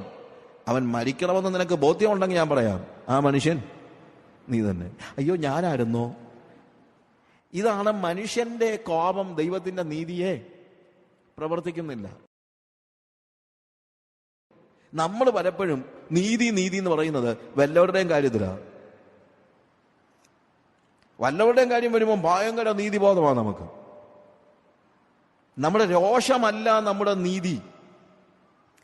നമ്മുടെ രോഷം ദൈവത്തിന്റെ നീതി അല്ല എന്ന് നമ്മൾ മനസ്സിലാക്കണം. എന്നാൽ ഈ കാര്യത്തെക്കുറിച്ച് ബോധ്യമുണ്ടായി ദൈവസന്നിധിയിൽ അനുതപിച്ച ദാവീദിന്റെ ചരിത്രം നമ്മൾ 51-ാം സങ്കീർത്തനം വായിക്കുമ്പോൾ, അതിന്റെ ഭാഗങ്ങൾ വായിക്കാൻ എനിക്ക് നേരമില്ല, എങ്കിലും അതിനകത്ത് ഒരു ഭാഗം, അതിന്റെ 9 മുതലുള്ള ഭാഗങ്ങൾ വായിക്കുമ്പോൾ അവിടെ പറയുന്നതായ ഒരു പ്രധാനപ്പെട്ട കാര്യമുണ്ട്. വേഴ്സ് 9, ചാപ്റ്റർ 51, 51-ാം സങ്കീർത്തനത്തിന്റെ 4-ാമത്തെ വാക്യം വായിച്ചിരിക്കുന്നത്: against thee only I have sinned and done what is evil in thy sight. ഞാൻ നിന്നോട് തന്നെ പാപം ചെയ്തു, നിന്റെ ദൃഷ്ടിയിൽ അകൃത്യമായത് ഞാൻ ചെയ്തു പോയിരിക്കുന്നു. അതാണ് ദാവീദിന്റെ പ്രത്യേകത. ഇൻസിഡൻസ്, അവന്റെ ജീവിതത്തിലെ ഇൻസിഡൻസിൽ he was a man who was ready to cry. കരയാൻ മനസ്സുള്ളവനായിരുന്നു, പാപത്തെ അക്സെപ്റ്റ് ചെയ്യാൻ മനസ്സുള്ളവനായിരുന്നു. ഞാൻ നിന്നോട് പാപം ചെയ്തു എന്ന് അവൻ സമ്മതിക്കുകയാണ്. അവൻ സമ്മതിച്ചിട്ട് വേഴ്സ് 9-12 വായിക്കുമ്പോൾ, hide thy face from my sins and blot out all my iniquities. എൻ്റെ എല്ലാ പാപത്തെയും, ചാപ്റ്റർ 51 വേഴ്സ് 9 ഓൺവേർഡ്സ് നമ്മൾ വായിക്കുമ്പോൾ അവിടെ നമ്മൾ കാണുന്നത്, എൻ്റെ പാപങ്ങളെ കാണാതെ വണ്ണം നിന്റെ മുഖം മറയ്ക്കണമേ, എൻ്റെ അകൃത്യങ്ങളെ ഒക്കെയും മായിച്ചു കളയണമേ. ഹൈഡ്, അവിടെ എഴുതിയിരിക്കുന്ന വാക്കതാണ്, ഹൈഡ് ദൈ ഫേസ് ഫ്രം മൈ സിൻസ്. നിന്റെ മുഖം മറയ്ക്കണമേ.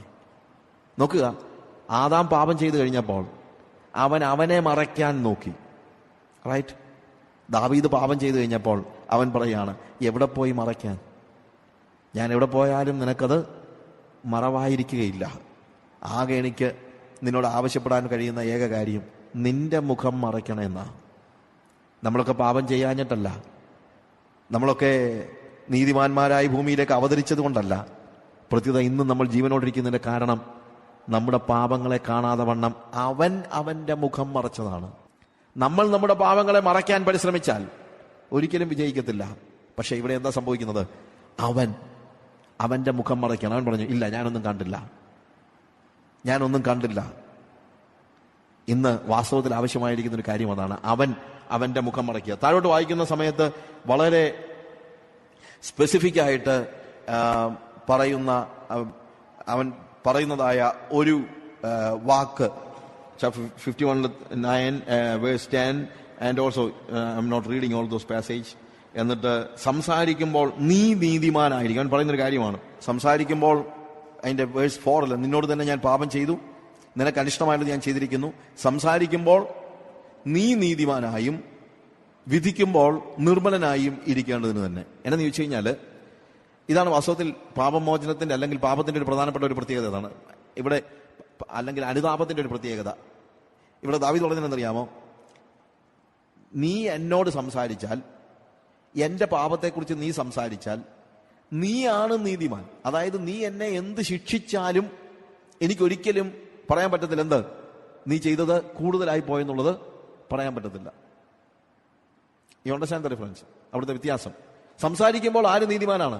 നീ നീതിമാൻ. നീ എന്നോട് ഇടപെട്ടാൽ, സപ്പോസ് ഞാൻ ചെയ്ത പാപങ്ങൾക്ക് പകരമായിട്ട് കർത്താവ് എന്നെ പീഡിപ്പിച്ചാൽ, എത്ര പീഡിപ്പിച്ചാലും, എന്ത് ചെയ്താലും, എന്നെ തളർത്തിക്കളഞ്ഞാലും, എന്നെ പുഴുക്കൾക്ക് എറിഞ്ഞു കൊടുത്താലും, എന്നെ കൊത്തി അരിഞ്ഞു കൊടുത്താലും എനിക്ക് എന്തെങ്കിലും പറയാൻ പറ്റുമോ? ഇല്ല. കാര്യം ഞാൻ പാപം ചെയ്തു കഴിഞ്ഞപ്പോൾ എനിക്ക് എന്നെ ദൈവത്തിന് എന്തും ചെയ്യാനുള്ള അവകാശം ദൈവത്തിന് ഞാൻ കൊടുത്തു കഴിഞ്ഞു. അല്ലെങ്കിലും കൊടുത്തു, അതല്ല ഞാൻ പറഞ്ഞത്. പക്ഷെ എനിക്കൊന്നും ചോദിക്കാൻ പറ്റത്തില്ല. Why you did it to me lord എന്ന് ചോദിക്കാൻ പറ്റത്തില്ല. ജോണി എറിക്സനെ കുറിച്ച് ഞാൻ ഇവിടെ ഒരു ബുക്ക് എഴുതിയിട്ടുണ്ട്. വളരെ വളരെ നല്ല അനുഭവങ്ങൾ അതിനകത്തുണ്ട്. അതിനകത്ത് ഒരു കാര്യം, ജോണി, യു നോ ദാറ്റ്, പലർക്കും അറിയാവുന്ന സ്റ്റോറിയാണല്ലോ.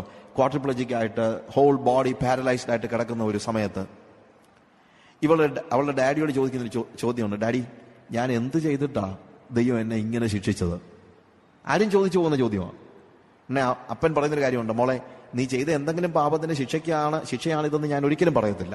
പക്ഷെ ഒരു കാര്യം ഞാൻ പറയാം. നമ്മൾ ഇന്നലെ വൈകുന്നേരം പ്രാർത്ഥിച്ചപ്പോഴും പറഞ്ഞൊരു കാര്യമുണ്ട്. കർത്താവെ, ഞങ്ങൾ ചെയ്ത പാപത്തിനനുസരിച്ചാണെങ്കിൽ നിത്യ നരകമാണ് ഞങ്ങൾക്ക് യോഗ്യമായ കാര്യമെന്ന് ഞങ്ങൾക്കറിയാം.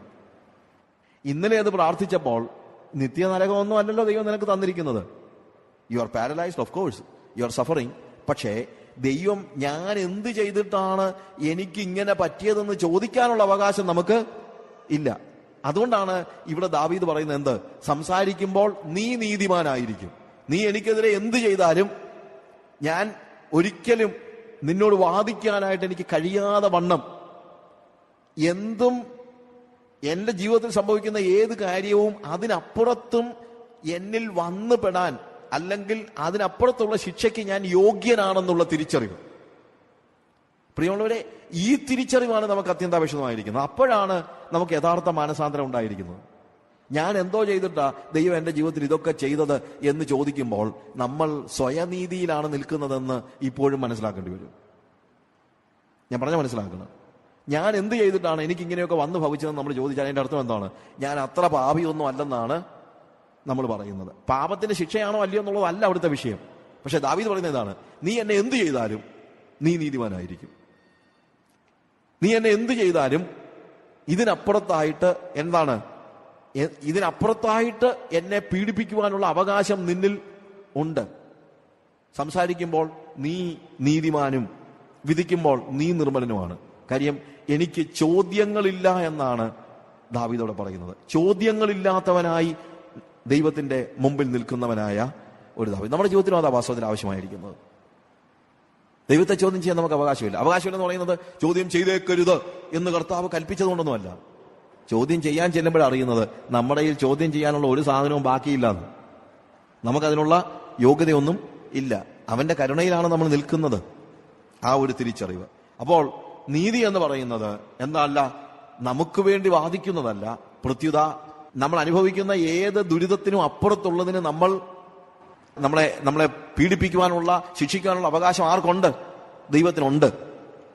ആ തിരിച്ചറിവിൽ നിന്ന് ആണ് നമ്മൾ ദൈവകൃപയ്ക്ക് വേണ്ടിയുള്ള അപേക്ഷ ഉണ്ടാകുന്നത്. എന്നിട്ട് ദാവീദ് കരഞ്ഞു പ്രാർത്ഥിക്കുക, കർത്താവേ, എനിക്ക് അവകാശപ്പെടാൻ കഴിയുകയില്ല, എങ്കിലും നിന്റെ സന്നിധിയിൽ നിന്ന് എന്നെ എന്ത് ചെയ്യരുത്? തള്ളിക്കളയരുത്. അവകാശമല്ല. ഒരു ദൈവ പൈതൽ ദൈവത്തിന്റെ സന്നിധിയിൽ ചെന്ന് പറയുന്ന ഒരു കാര്യവും എന്തല്ല? അവന്റെ അവകാശമല്ല, കരുണയ്ക്ക് വേണ്ടിയുള്ള അപേക്ഷയാണ്. നമുക്ക് എന്തോ ഈ കാലയളവിൽ പറ്റിയിരിക്കുന്ന ഒരു വലിയ പാളിച്ച, ദൈവത്തിന്റെ മുമ്പിൽ ചെന്ന് നിൽക്കാനുള്ള സകല അവകാശവും നമുക്കുണ്ടെന്നുള്ളൊരു ചിന്ത. അതാണ് വാസ്തവത്തിൽ പരീക്ഷ മനോഭാവം എന്ന് പറയുന്നത്.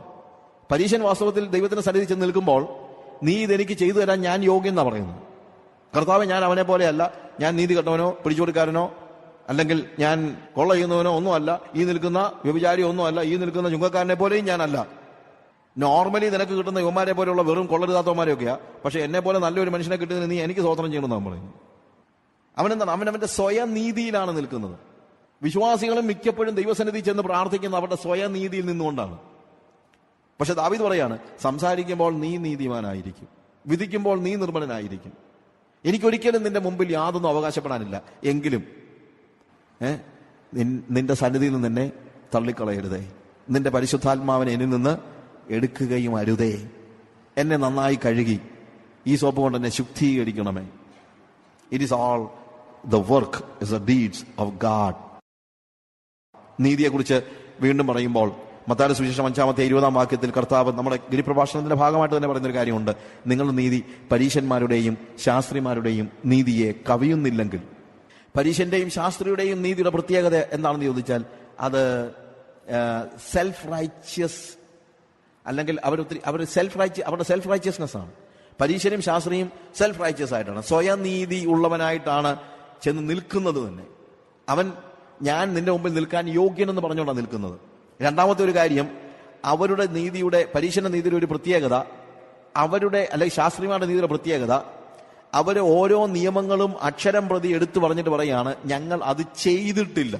അതിനെക്കുറിച്ച് നമുക്ക് വീണ്ടും പഠിക്കാൻ സമയമുണ്ട്. I think may be we can learn it later. പക്ഷെ അവിടുത്തെ ഒരു കാര്യം ഞാൻ നേരത്തെ പറയുകയാണ്. അതായത് കൊല ചെയ്യരുത് എന്ന് പൂർവന്മാർ അരുളി ചെയ്ത് നിങ്ങൾ കേട്ടിട്ടുണ്ടല്ലോ. കൊല ചെയ്യരുത് എന്ന് പറയുമ്പോൾ കൊലപാതകം നടക്കുന്നത് വരെ ഇവൻ പാപിയല്ലെന്ന ഇവന്റെ ചിന്ത. അതാണ് ശാസ്ത്രിയുടെ പ്രത്യേകത. അവൻ പറയുന്നത് ഞാൻ ആരെയും കൊന്നിട്ടില്ല, പക്ഷെ ഹൃദയത്തിൽ 1000 വട്ടം ഇവൻ സഹോദരനെ, അവന്റെ സാഹോദര്യത്തെ നിഷേധിച്ചിട്ടുണ്ട്.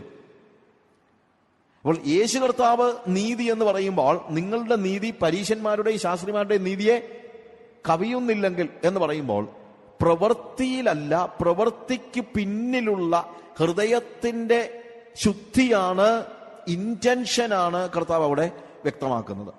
ആ ഹൃദയത്തിന്റെ ഇന്റൻഷൻ തന്നെ നീതിയാണെങ്കിൽ മാത്രമേ നമ്മുടെ നീതി പരീശന്റെയും ശാസ്ത്രിയുടെയും നീതിയെ കവിയുന്നുള്ളൂ എന്ന് നമ്മൾ മനസ്സിലാക്കണം.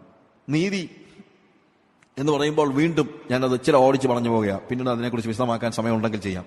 നീതി എന്ന് വീണ്ടും പറയുമ്പോൾ അത് സ്വയത്യാഗത്തിലാണ് നീതി നമ്മൾ കണ്ടെത്തേണ്ടത്. എന്നെ തന്നെ ന്യായീകരിക്കുമ്പോൾ നീതി അപ്രസക്തമാവുകയാണ്. മറ്റുള്ളവർക്ക് വേണ്ടി ഏൽപ്പിച്ചു കൊടുക്കുമ്പോഴാണ് നീതി യാഥാർത്ഥ്യമുള്ളതായിത്തീരുന്നത്. ഇതിന് ഉദാഹരണമായിട്ട് ഞാൻ പറയാറുള്ള ഒരു കാര്യം, ഒരു ക്യാരക്ടർ യോസഫിന്റെ ക്യാരക്ടറാണ്. യോസഫ് എന്ന് പറയുമ്പോൾ മറിയ വിവാഹം കഴിച്ച യേശുവിന്റെ അപ്പനായിരുന്ന യോസഫ്. യോസഫിന്റെ നീതിയുടെ പ്രത്യേകത എന്തായിരുന്നു എന്ന് നമുക്ക് നോക്കാം. സ്റ്റോറി നിങ്ങൾക്ക് എല്ലാം അറിയാവുന്ന ഞാൻ പറയാണ്. യോസഫ് വിവാഹം കഴിക്കാൻ തീരുമാനിച്ചതായ സ്ത്രീ മറിയ, അവർ കൂടി വരും മുമ്പേ അവൾ ഗർഭിണിയാണെന്നുള്ളത് തിരിച്ചറിഞ്ഞു. യഹൂദ പശ്ചാത്തലത്തിലും പല നോർത്ത് ഇന്ത്യൻ പശ്ചാത്തലത്തിലും വിവാഹം എന്ന് പറയുന്നത് ഒരു പ്രോസസ്സാണ്. നമ്മൾ ഉദ്ദേശിക്കുന്നതിന് കുറച്ചുകൂടെ, നമ്മളിപ്പം വിവാഹ നിശ്ചയം കഴിഞ്ഞ് കല്യാണത്തിന്റെ തലേ ദിവസം വിവാഹം വേണ്ടെന്ന് വെച്ചാലും വലിയ പ്രശ്നമൊന്നും നമ്മുടെ ഇടയ്ക്ക് ഉണ്ടാകാൻ പോകുന്നില്ല. പക്ഷേ യഹൂദ പശ്ചാത്തലം അനുസരിച്ച് വിവാഹ നിശ്ചയം കഴിഞ്ഞാൽ ഒരു സ്ത്രീയെ ഭാര്യ എന്ന നിലയിലാണ് കണക്കാക്കുന്നത്. അവരുടെ വിവാഹം കഴിഞ്ഞതുപോലെയാണ് വിവാഹ നിശ്ചയം കഴിഞ്ഞാൽ. പിന്നെ അടുത്ത പരിപാടി തുടങ്ങുന്നത് അവളെ വീട്ടിലേക്ക് കൂട്ടിക്കൊണ്ടുവരിക എന്നുള്ളതേ ഉള്ളൂ. വിവാഹം കഴിഞ്ഞ് കുറച്ച് നാളുകൾ, വിവാഹ നിശ്ചയം കഴിഞ്ഞ് കുറച്ച് നാളുകൾ ഈ പെൺകുട്ടി അപ്പന്റെയും അമ്മയുടെയും വീട്ടിൽ തന്നെ കഴിയുന്നു, അത്രയേ ഉള്ളൂ. അങ്ങനെ വരുമ്പോൾ ഓൾമോസ്റ്റ് വിവാഹം കഴിഞ്ഞ നിലയിലാണ് യോസഫും മറിയയും. അതുകൊണ്ടാണ് നിന്റെ ഭാര്യയായ മറിയയെ ചേർത്ത് കൊള്ളുവാൻ നീ ശങ്കിക്കണ്ടെന്ന് പറയുന്നത്. അല്ലാതെ നീ കല്യാണം കഴിക്കാൻ പോകുന്ന പെണ്ണെന്നല്ല പറഞ്ഞിരിക്കുന്നത്, നിന്റെ ഭാര്യയായ. കാര്യം അവരുടെ ഹൃദയത്തിലും യഹൂദ പശ്ചാത്തലത്തിലും ഹസ്ബൻഡ് ആൻഡ് വൈഫ് റിലേഷൻഷിപ്പ് തന്നെയാണ്.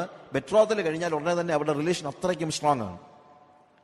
അങ്ങനെ ഈ മറിയ അവർ കൂടി വരും മുമ്പേ അവളുടെ ഭവനത്തിലായിരിക്കുമ്പോൾ തന്നെ അവൾ ഗർഭിണിയാണെന്ന് തിരിച്ചറിഞ്ഞു.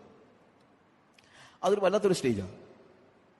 ദൂതൻ അവളുടെ അടുത്ത് ചെന്നിട്ട് പറയാണ്, പരിശുദ്ധാത്മാവ് നിന്റെ മേൽ എന്താണ് ഇറങ്ങി വരും, നീ ഗർഭിണിയായി ഒരു മകനെ പ്രസവിക്കും എന്നൊക്കെ പറയുമ്പോഴത്തേക്ക് ഇവൾ വാസ്തവത്തിൽ എന്താണ്, അവൾ ആകെപ്പാടെ വിരണ്ടു പോവുകയാണ്. അവൾ പറയണം, ഞാൻ പുരുഷനെ അറിയായാൽ ഇത് എങ്ങനെ സംഭവിക്കും? കാര്യം ഇതിന്റെ കോൺസിക്വൻസ് അവൾക്ക് ശരിക്കും അറിയാം. ഇതിന്റെ കോൺസിക്വൻസ് എന്താണ്? ഇവൾ ഗർഭിണിയായിട്ട് യോസഫിന്റെ അടുത്ത് ചെന്ന് യോസഫ് സ്വീകരിക്കുമോ? ഒരിക്കലും സ്വീകരിക്കത്തില്ല. ഇനി അതല്ല, യോസഫ് സ്വീകരിക്കത്തില്ലെന്ന് തന്നെയല്ല, ഇവളുടെ ജീവനും അപകടത്തിലാണ്. കാരണം ഇവൾ വ്യഭിചാരം ചെയ്തു എന്നല്ലാതെ വേറെ ഒന്നും വിശ്വസിക്കാൻ പറ്റത്തില്ല. അങ്ങനെ ഇവർ കൂടി വരും മുമ്പേ ആര് മനസ്സിലാക്കി? യോസഫ് മനസ്സിലാക്കി മറിയ ഗർഭിണിയാണെന്നുള്ളത്. അതുകൊണ്ട് അവളെ ഗൂഢമായി ഉപേക്ഷിക്കാൻ തീരുമാനിച്ചു. ഈ ഒരു വാക്ക് ഭയങ്കര ഒരു ക്ലൂ നൽകുന്നുണ്ട്. എന്താണ് ഗൂഢമായി ഉപേക്ഷിക്കാൻ തീരുമാനിച്ചെന്ന് പറഞ്ഞു കഴിഞ്ഞാൽ മറ്റൊന്നുമല്ല, കാരണം പറയാതെ ഉപേക്ഷിക്കാനെന്നേ ഉള്ള അതിനകത്തെ അർത്ഥം. അതായത് എന്താണെങ്കിലും മറിയ ഉപേക്ഷിച്ചാലേ പറ്റുള്ളൂ. ഉപേക്ഷിക്കുമ്പോൾ കാരണം പറയാതെ ഉപേക്ഷിക്കണം. എന്താണ് കാരണം പറയാതെ? നോർമലി ഇവന് വളരെ ഈസി ആയിട്ട് ചെന്നിട്ട് സെന്നദ്രീം സംഘത്തിൽ ചെന്നിട്ട് പറയാൻ പറ്റുന്ന ഒരു കാര്യമുണ്ട്. ഞാൻ വിവാഹം കഴിക്കാനായിട്ട് തീരുമാനിച്ച സ്ത്രീയാണ് ഇവള്. ഞങ്ങൾ ഒരുമിച്ച് കൂടി വന്നിട്ടില്ല, പക്ഷെ ഇവൾ ഗർഭിണിയാണ്, അതുകൊണ്ട് ഇവൾ വ്യഭിചാരിയാണ്. ക്ലീനാണ്. അവന് ഒരു പ്രശ്നവുമില്ല. മറിയയുടെ ജീവിതം തീർന്നു, പക്ഷെ അവന് യാതൊരു പ്രശ്നവുമില്ല.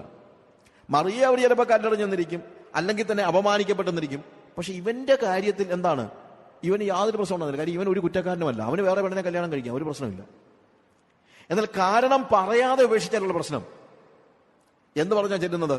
ഒന്നും പറയുന്നില്ല, ഞാൻ അവളെ ഉപേക്ഷിക്കുകയാണ്. എന്താണ് കാരണം? കാരണമൊന്നുമില്ല. കാരണമൊന്നുമില്ല എന്ന് പറയുമ്പോഴും മറിയ ആരാണ്? ഗർഭിണിയാണ്. അപ്പോൾ ഞാൻ കാരണം പറഞ്ഞില്ലെങ്കിൽ നാട്ടുകാർ കാരണം കണ്ടുപിടിക്കും. നാട്ടുകാരെന്താ പറയും? മാന്യം ചമഞ്ഞ് നടക്കുക, ഒരു പെണ്ണിനെ കല്യാണം കഴിച്ചിട്ട് എന്താ അവളിപ്പോ ഗർഭിണിയാ, അവളെ ഗർഭിണിയാക്കിയിട്ട് ഇവൻ കണ്ട് രക്ഷപ്പെടാൻ നോക്കുക. അപ്പോൾ കുറ്റക്കാരൻ ആരായിത്തീരും? യോസഫ്. കാരണം പറഞ്ഞാൽ യോസഫ് കുറ്റവാളിയല്ല, മറിയ കുറ്റവാളിയാണ്. കാരണം പറഞ്ഞില്ലെങ്കിൽ ആര് കുറ്റവാളി ആയിത്തീരും? യോസഫ് കുറ്റവാളി ആയിത്തീരും. ആ യോസഫിന്റെ ത്യാഗം ഒന്ന് ആലോചിക്കണം. യോസഫ് പറയുന്നത്, ആ മറിയയെ അവൾക്ക് ലോകാപവാദം വരുത്താതിരിക്കേണ്ടതിന്, അതിനിഷ്ടമില്ലാത്തത് കൊണ്ട് അവളെ ഗൂഢമായി ഉപേക്ഷിക്കാൻ തീരുമാനിച്ചു. അതായത് ശരിക്കും മറിയയെക്കുറിച്ച് ഇവന്റെ മനസ്സിലുണ്ടാകേണ്ട വികാരം എന്താണ്? അവൻ അറിയാവുന്ന ഒറ്റ കാര്യമേ ഉള്ളൂ, ഞാൻ വിവാഹം കഴിക്കാൻ തീരുമാനിച്ച പെൺകൊച്ച് ഇപ്പോൾ മറ്റൊരു പുരുഷന്റെ കൂടെ താമസിച്ച് എന്നെ വഞ്ചിച്ചു. അങ്ങനെ വഞ്ചകിയായ അവനെ വഞ്ചിച്ച ഒരു സ്ത്രീയോടാണ് അവൻ കാണിക്കുന്ന കാരുണ്യം. അവനറിയത്തില്ലല്ലോ ഇത് പരിശുദ്ധാത്മാവിനാണെന്നുള്ള. ആർക്കറിയത്തില്ല? യോസഫിന് അറിയത്തില്ല. യോസഫിന്റെ നോട്ടത്തിൽ എന്നെ വഞ്ചിച്ച ഒരു സ്ത്രീ, എന്റെ ഭാര്യ എന്നെ വഞ്ചിച്ചു, അവൾ മറ്റൊരു പുരുഷനുമായി ബന്ധപ്പെട്ടു, അവൾ ഇപ്പോൾ ഗർഭിണിയാണ്. ഞാൻ നോർമലി എന്തായിരിക്കും ചെയ്യുന്നത്? എനിക്കൊന്നും പ്രത്യേകിച്ച് ചിന്തിക്കേണ്ട കാര്യമില്ല. എനിക്ക് നേരെ പോയി നീതിമാനായിട്ട് എനിക്ക് സെന്നദ്രീം സംഘത്തിൽ പറയാം. എന്ത് പറയാം? സി, ഐ എം റൈച്ചസ്, ഇവൾ ഇതാ അൺറൈച്ചസ് ആണ്. അവളെ പബ്ലിക് എക്സാമ്പിൾ ആക്കുകയാണ്, അല്ലെങ്കിൽ മറ്റുള്ളവരുടെ മുമ്പിൽ അപമാനിക്കുകയാണ്. ഒരുപക്ഷെ അവളെ കല്ലെറിഞ്ഞ് കൊല്ലപ്പെട്ടേക്കാം. എന്നാൽ യോസഫ് തീരുമാനിച്ചു, നോ, ഞാൻ ഒരിക്കലും ആ പെൺകുട്ടി എന്ത് ചെയ്യത്തില്ല? അപമാനിക്കാൻ ഏൽപ്പിച്ചു കൊടുക്കത്തില്ല. അപമാനിക്കാൻ ഏൽപ്പിച്ചു കൊടുക്കാതിരിക്കണമെങ്കിൽ ഇവൻ അപമാനമേറ്റാലേ പറ്റുള്ളൂ. ഞാൻ പറഞ്ഞ മനസ്സിലാക്കണം. തന്നെ വഞ്ചിച്ചുവെന്ന് തനിക്ക് ബോധ്യമുള്ള പെൺകുട്ടി അപമാനിതയായി തീരാതിരിക്കാൻ വേണ്ടി സ്വയം അപമാനമേറ്റെടുക്കുന്നവനാണ് യോസഫ്. ആ യോസഫിനെ കുറിച്ചാണ് പരിശുദ്ധാത്മാവ് രേഖപ്പെടുത്തുന്നത്. അവളുടെ ഭർത്താവായ യോസഫ് നീതിമാനാകൊണ്ട് അവളെ ഗൂഢമായി ഉപേക്ഷിക്കാൻ തീരുമാനിച്ചെന്ന്. അപ്പൊ എന്താണ് നീതിമാൻ എന്ന് പറഞ്ഞു കഴിഞ്ഞാൽ? നീതിമാൻ എന്ന് പറഞ്ഞാൽ മറ്റൊന്നുമല്ല, മറ്റുള്ളവരുടെ വഞ്ചനയെ, വഞ്ചിക്കുന്നവരെ പോലും, എന്നെ വഞ്ചിച്ച വ്യക്തിയുടെ കുറ്റത്തെ ഞാൻ ഏറ്റെടുത്ത് അവർക്ക് വേണ്ടി അപമാനത്തെ ഞാൻ സഹിക്കുന്നതാണ് വാസ്തവത്തിൽ നീതി എന്ന് പറയുന്നത്. അത്ര കുറഞ്ഞ കാര്യമൊന്നുമല്ല റൈച്ചസ്നെസ്. കാര്യം a righteous person never want to see that he is hurting somebody. മറ്റൊരാളെ ഹർട്ട് ചെയ്യുന്നത് അവൻ ഇഷ്ടമല്ല. ഒരുത്തൻ നീതിമാനാണെങ്കിൽ മറ്റൊരാളെ അപമാനിക്കുന്ന കാര്യത്തിന് കൂട്ടുനിൽക്കത്തില്ല, അത് തന്നെ വഞ്ചിക്കുന്ന വ്യക്തിയാണെങ്കിൽ പോലും. അതുകൊണ്ട് നമ്മൾ ഉദ്ദേശിക്കുന്നത് പോലെ അത്ര ഈസി ആയിട്ടുള്ള കാര്യമല്ല യോസഫിനെ പോലെ നീതിമാനാവുക എന്ന് പറയുന്നത്. നിയമം പറയാൻ എളുപ്പമാണ്. യോസഫ് നിയമമല്ല നോക്കുന്നത്, നീതിയാണ് നോക്കുന്നത്. പക്ഷെ നമ്മൾ ഇന്നെല്ലാം നോക്കുന്നത് എന്താണ്? നിയമമാണ്. നിയമവും നീതിയും രണ്ടും രണ്ടാണ്.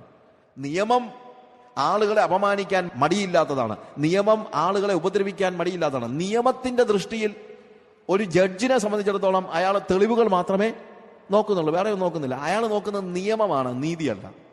എന്നാൽ ദൈവത്തിന്റെ നീതി എന്ന് പറയുന്നത് നിയമത്തിനും അപ്പുറത്താണ്. എന്താണ് അത്? അപമാനം ഏറ്റെടുക്കുകയാണ്, വഞ്ചിക്കുന്നവരെ പോലും സ്നേഹിക്കുകയാണ്. അങ്ങനെയുള്ള നീതി എന്ത് ചെയ്യണം? അതിനുവേണ്ടി വിശക്കുകയും ദാഹിക്കുകയും ചെയ്യുന്ന ഒരവസ്ഥ. നീതിക്ക് വേണ്ടി വിശന്ന് ദാഹിക്കുന്നവർ ഭാഗ്യവാന്മാർ. അവർക്ക് തൃപ്തി ലഭിക്കും. എന്താ തൃപ്തി ലഭിക്കും? ദേ ഷാൽ ബി ഫിൽഡ്. അവർക്ക് നിറവ് ലഭിക്കുമെന്നാണ് പറയുന്നത്. അവർക്ക് നിറവ് ലഭിക്കും. എന്തിനു വേണ്ടി അവർ ദാഹിക്കുന്നു അത് അവർക്ക് ലഭിക്കും.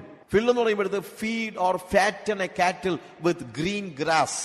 നീതിക്ക് വിശക്കുന്നവരെ ദൈവം നീതി കൊണ്ട് നിറയ്ക്കും. നമ്മൾ 23 സങ്കീർത്തനം വായിക്കുമ്പോൾ, പച്ചയായ പുൽപ്പുറങ്ങളിൽ അവൻ എന്നെ കിടത്തുന്നു, സ്വസ്ഥതയുള്ള വെള്ളത്തിനരികത്തേക്ക് എന്നെ നടത്തുന്നു, എന്റെ തലയെ അവൻ എണ്ണ കൊണ്ട് അഭിഷേകം ചെയ്യുന്നു. അവിടെ നിറവാണ്. ആ ഇടയൻ അവനെ നിറയ്ക്കുകയാണ്. നിങ്ങൾ നീതിക്ക് വേണ്ടി, എന്ത് നീതിക്ക് വേണ്ടി? നിങ്ങളുടെ രോഷങ്ങൾക്ക് വേണ്ടിയല്ല, മാനുഷികമായി നിങ്ങളുടെ ചിന്തകൾക്ക് വേണ്ടിയല്ല, ദൈവത്തിന്റെ നീതിക്ക് വേണ്ടി വിശക്കുകയും ദാഹിക്കുകയും ചെയ്യുന്നുവെങ്കിൽ, മറ്റുള്ളവർക്ക് വേണ്ടി അപമാനം ഏറ്റെടുക്കുന്നുവെങ്കിൽ, നിങ്ങളെ തന്നെ ന്യായീകരിക്കാതെ ന്യായമായി നിങ്ങൾക്ക് സംസാരിക്കാൻ ഉണ്ടായിട്ടും അത് പറയാതെ മറ്റൊരു വ്യക്തി എന്ന് പറയുമ്പോഴത്തേക്ക് നിങ്ങളുടെ സ്നേഹിതന്റെ എന്ന് പറഞ്ഞിട്ട് കൂട്ടിയിട്ട് കാര്യമില്ല. ആരുടെയാണ്? നിങ്ങളെ അപമാനിക്കുകയും നിങ്ങളെ വഞ്ചിക്കുകയും ചെയ്ത ഒരു വ്യക്തിക്ക് വേണ്ടി സ്വയം ത്യജിച്ച്, എന്റെ ഇഷ്ടങ്ങളും താല്പര്യങ്ങളും ത്യജിച്ച്, എന്റെ മാന്യതയെ ഉപേക്ഷിച്ച്, ശരിക്കും ഈ മറിയയെ രഹസ്യമായിട്ട് ഉപേക്ഷിച്ചാൽ ജീവിതത്തിൽ ഒരിക്കലും അവന് തല ഉയർത്തി പലസ്തീനിലൂടെ നടക്കാൻ കഴിയുമായിരുന്നില്ല. നിങ്ങൾ മനസ്സിലാക്കണം. എന്നും വേറെ കല്യാണം കഴിച്ചാലും എന്തോ സംഭവിച്ചാലും ആൾക്കാരെല്ലാം പറയും, എന്താണെങ്കിലും ഒരു കൊച്ചിന്റെ ജീവിതം കളഞ്ഞവനായി നടക്കുന്നത് അല്ലേ എന്നല്ലേ പറയത്തുള്ളൂ. ഒരു കൊച്ചിന്റെ ജീവിതം തൊലച്ചേച്ച് അവൻ നടക്കുന്നത് കണ്ടില്ലേ, സുഖിച്ച് നടക്കുന്നത് എന്നല്ലേ ചോദിക്കത്തുള്ളൂ. ആ അപമാനം മുഴുവൻ ഏറ്റെടുക്കുവാൻ തയ്യാറായവനാണ് ആര്? യോസഫ്. അവനെക്കുറിച്ച് വേദോസം രേഖപ്പെടുത്തുന്നത് നീതിമാൻ. നീതിക്ക് വേണ്ടി വിശന്ന് ദാഹിക്കുന്നവർ ഭാഗ്യവാന്മാർ. They will be filled. അവർക്ക് നിറവ് വരും. ദൈവം അവരെ നിറയ്ക്കും. യോഹന്നാന്റെ സുവിശേഷം 4-ാം അധ്യായത്തിന്റെ 14-ാം വാക്യം വായിക്കുമ്പോൾ, ജോൺ ചാപ്റ്റർ 4 വേഴ്സ് 14 നമ്മൾ അവിടെ കാണുന്നത്, but whoever drinks of the water that I shall give him will never thirst. The water that I shall give him will become in him a spring of water welling up to eternal life. A spring of water. ജീവൻ നീരുറവയായിത്തീരും. ഞാൻ കൊടുക്കുന്ന വെള്ളം കുടിക്കുന്നവന്റെ ഉള്ളിൽ എന്തായിത്തീരും? അത് ജീവന്റെ നീരുറവയായിത്തീരുമെന്നാണ് പറയുന്നത്. അതാണ് infilling. കാര്യം എന്താ? നിറയുക മാത്രമല്ല, സ്പ്രിങ്സ് ഉള്ളത് കൊണ്ട് എന്താണ്? നിറഞ്ഞുകൊണ്ടേയിരിക്കുകയാണ്. നീതിക്ക് വേണ്ടി വിശന്ന് ദാഹിക്കുന്നവന്റെ ജീവിതത്തിൽ കർത്താവ് നൽകുന്ന തൃപ്തി ഉണ്ടല്ലോ. നീതിക്ക് വേണ്ടി വിശന്ന് ദാഹിക്കുന്നവർ ഭാഗ്യവാന്മാർ. അവർക്ക് എന്ത് കിട്ടും? തൃപ്തി ലഭിക്കും. They shall be filled. They shall be filled. വലിയൊരു നിറവ്. 6-ാം അധ്യായത്തിന്റെ 35-ാം വാക്യത്തിലും അതേപോലെ തന്നെ യോഹന്നാന്റെ സുവിശേഷം 6-ാം അധ്യായത്തിന് 35-ാം വാക്യത്തിൽ Jesus said, I am the bread of life. He who comes to me shall not hunger, and he who believes in me shall never thirst. നീതിക്ക് വേണ്ടി വിശക്കുകയും ദാഹിക്കുകയും ചെയ്യുന്നവൻ, അവൻ നിറയുന്നത് യേശുവിനാലാണ്. അതുകൊണ്ട് എന്താ സംഭവിക്കുന്നത്? I am the bread of life. അവന് കർത്താവ് അവനെ തന്നെ കൊടുക്കുകയാണ്. ഞാൻ നീതിക്ക് വേണ്ടി വിശന്ന് ദാഹിക്കുമ്പോൾ കർത്താവ് അവനെ കൊണ്ട് എന്നെ നിറയ്ക്കുകയാണ്. He is the bread of life. അവനാണ് നമ്മുടെ റൈച്ചിയസ്നെസ്. നമ്മൾ 2 കൊരിന്ത്യർ 5-ാം അധ്യായത്തിന് 21-ാം വാക്യം വായിക്കുമ്പോൾ അവിടെ പറയുന്ന കാര്യം എന്നാണ്, യേശുവാണ്, ക്രിസ്തുവാണ് നമ്മളുടെ നീതി. അവൻ നമ്മുടെ നീതി. റോമാലേഖനം 5-ാം അധ്യായത്തിന് 21 മുതലുള്ള വാക്യങ്ങൾ വായിക്കുമ്പോഴും യേശു ക്രിസ്തുവിലൂടെയാണ്, ത്രൂ ജീസസ് അവർ ലോർഡ്, യേശു ക്രിസ്തുവിലൂടെയാണ് നമ്മുടെ നീതീകരണത്തിന്റെ ചാനൽ. അതാണ് വലിയ ദാഹം, യേശുവിനെ പ്രാപിക്കുവാനുള്ള വലിയ ഒരു ദാഹം. യോഹന്നാന്റെ സുവിശേഷം 7-ാം അധ്യായം 38-ാം വാക്യത്തിൽ ഇതേപോലെ തന്നെ, എന്നിൽ വിശ്വസിക്കുന്നതിന്റെ ഉള്ളിൽ നിന്ന് ജീവജലത്തിന്റെ നദികൾ പുറത്തോട്ടൊഴുകും. Real satisfaction, pure satisfaction. അവനെ തന്നെ കാണുന്ന ഒരു സ്റ്റേജ്.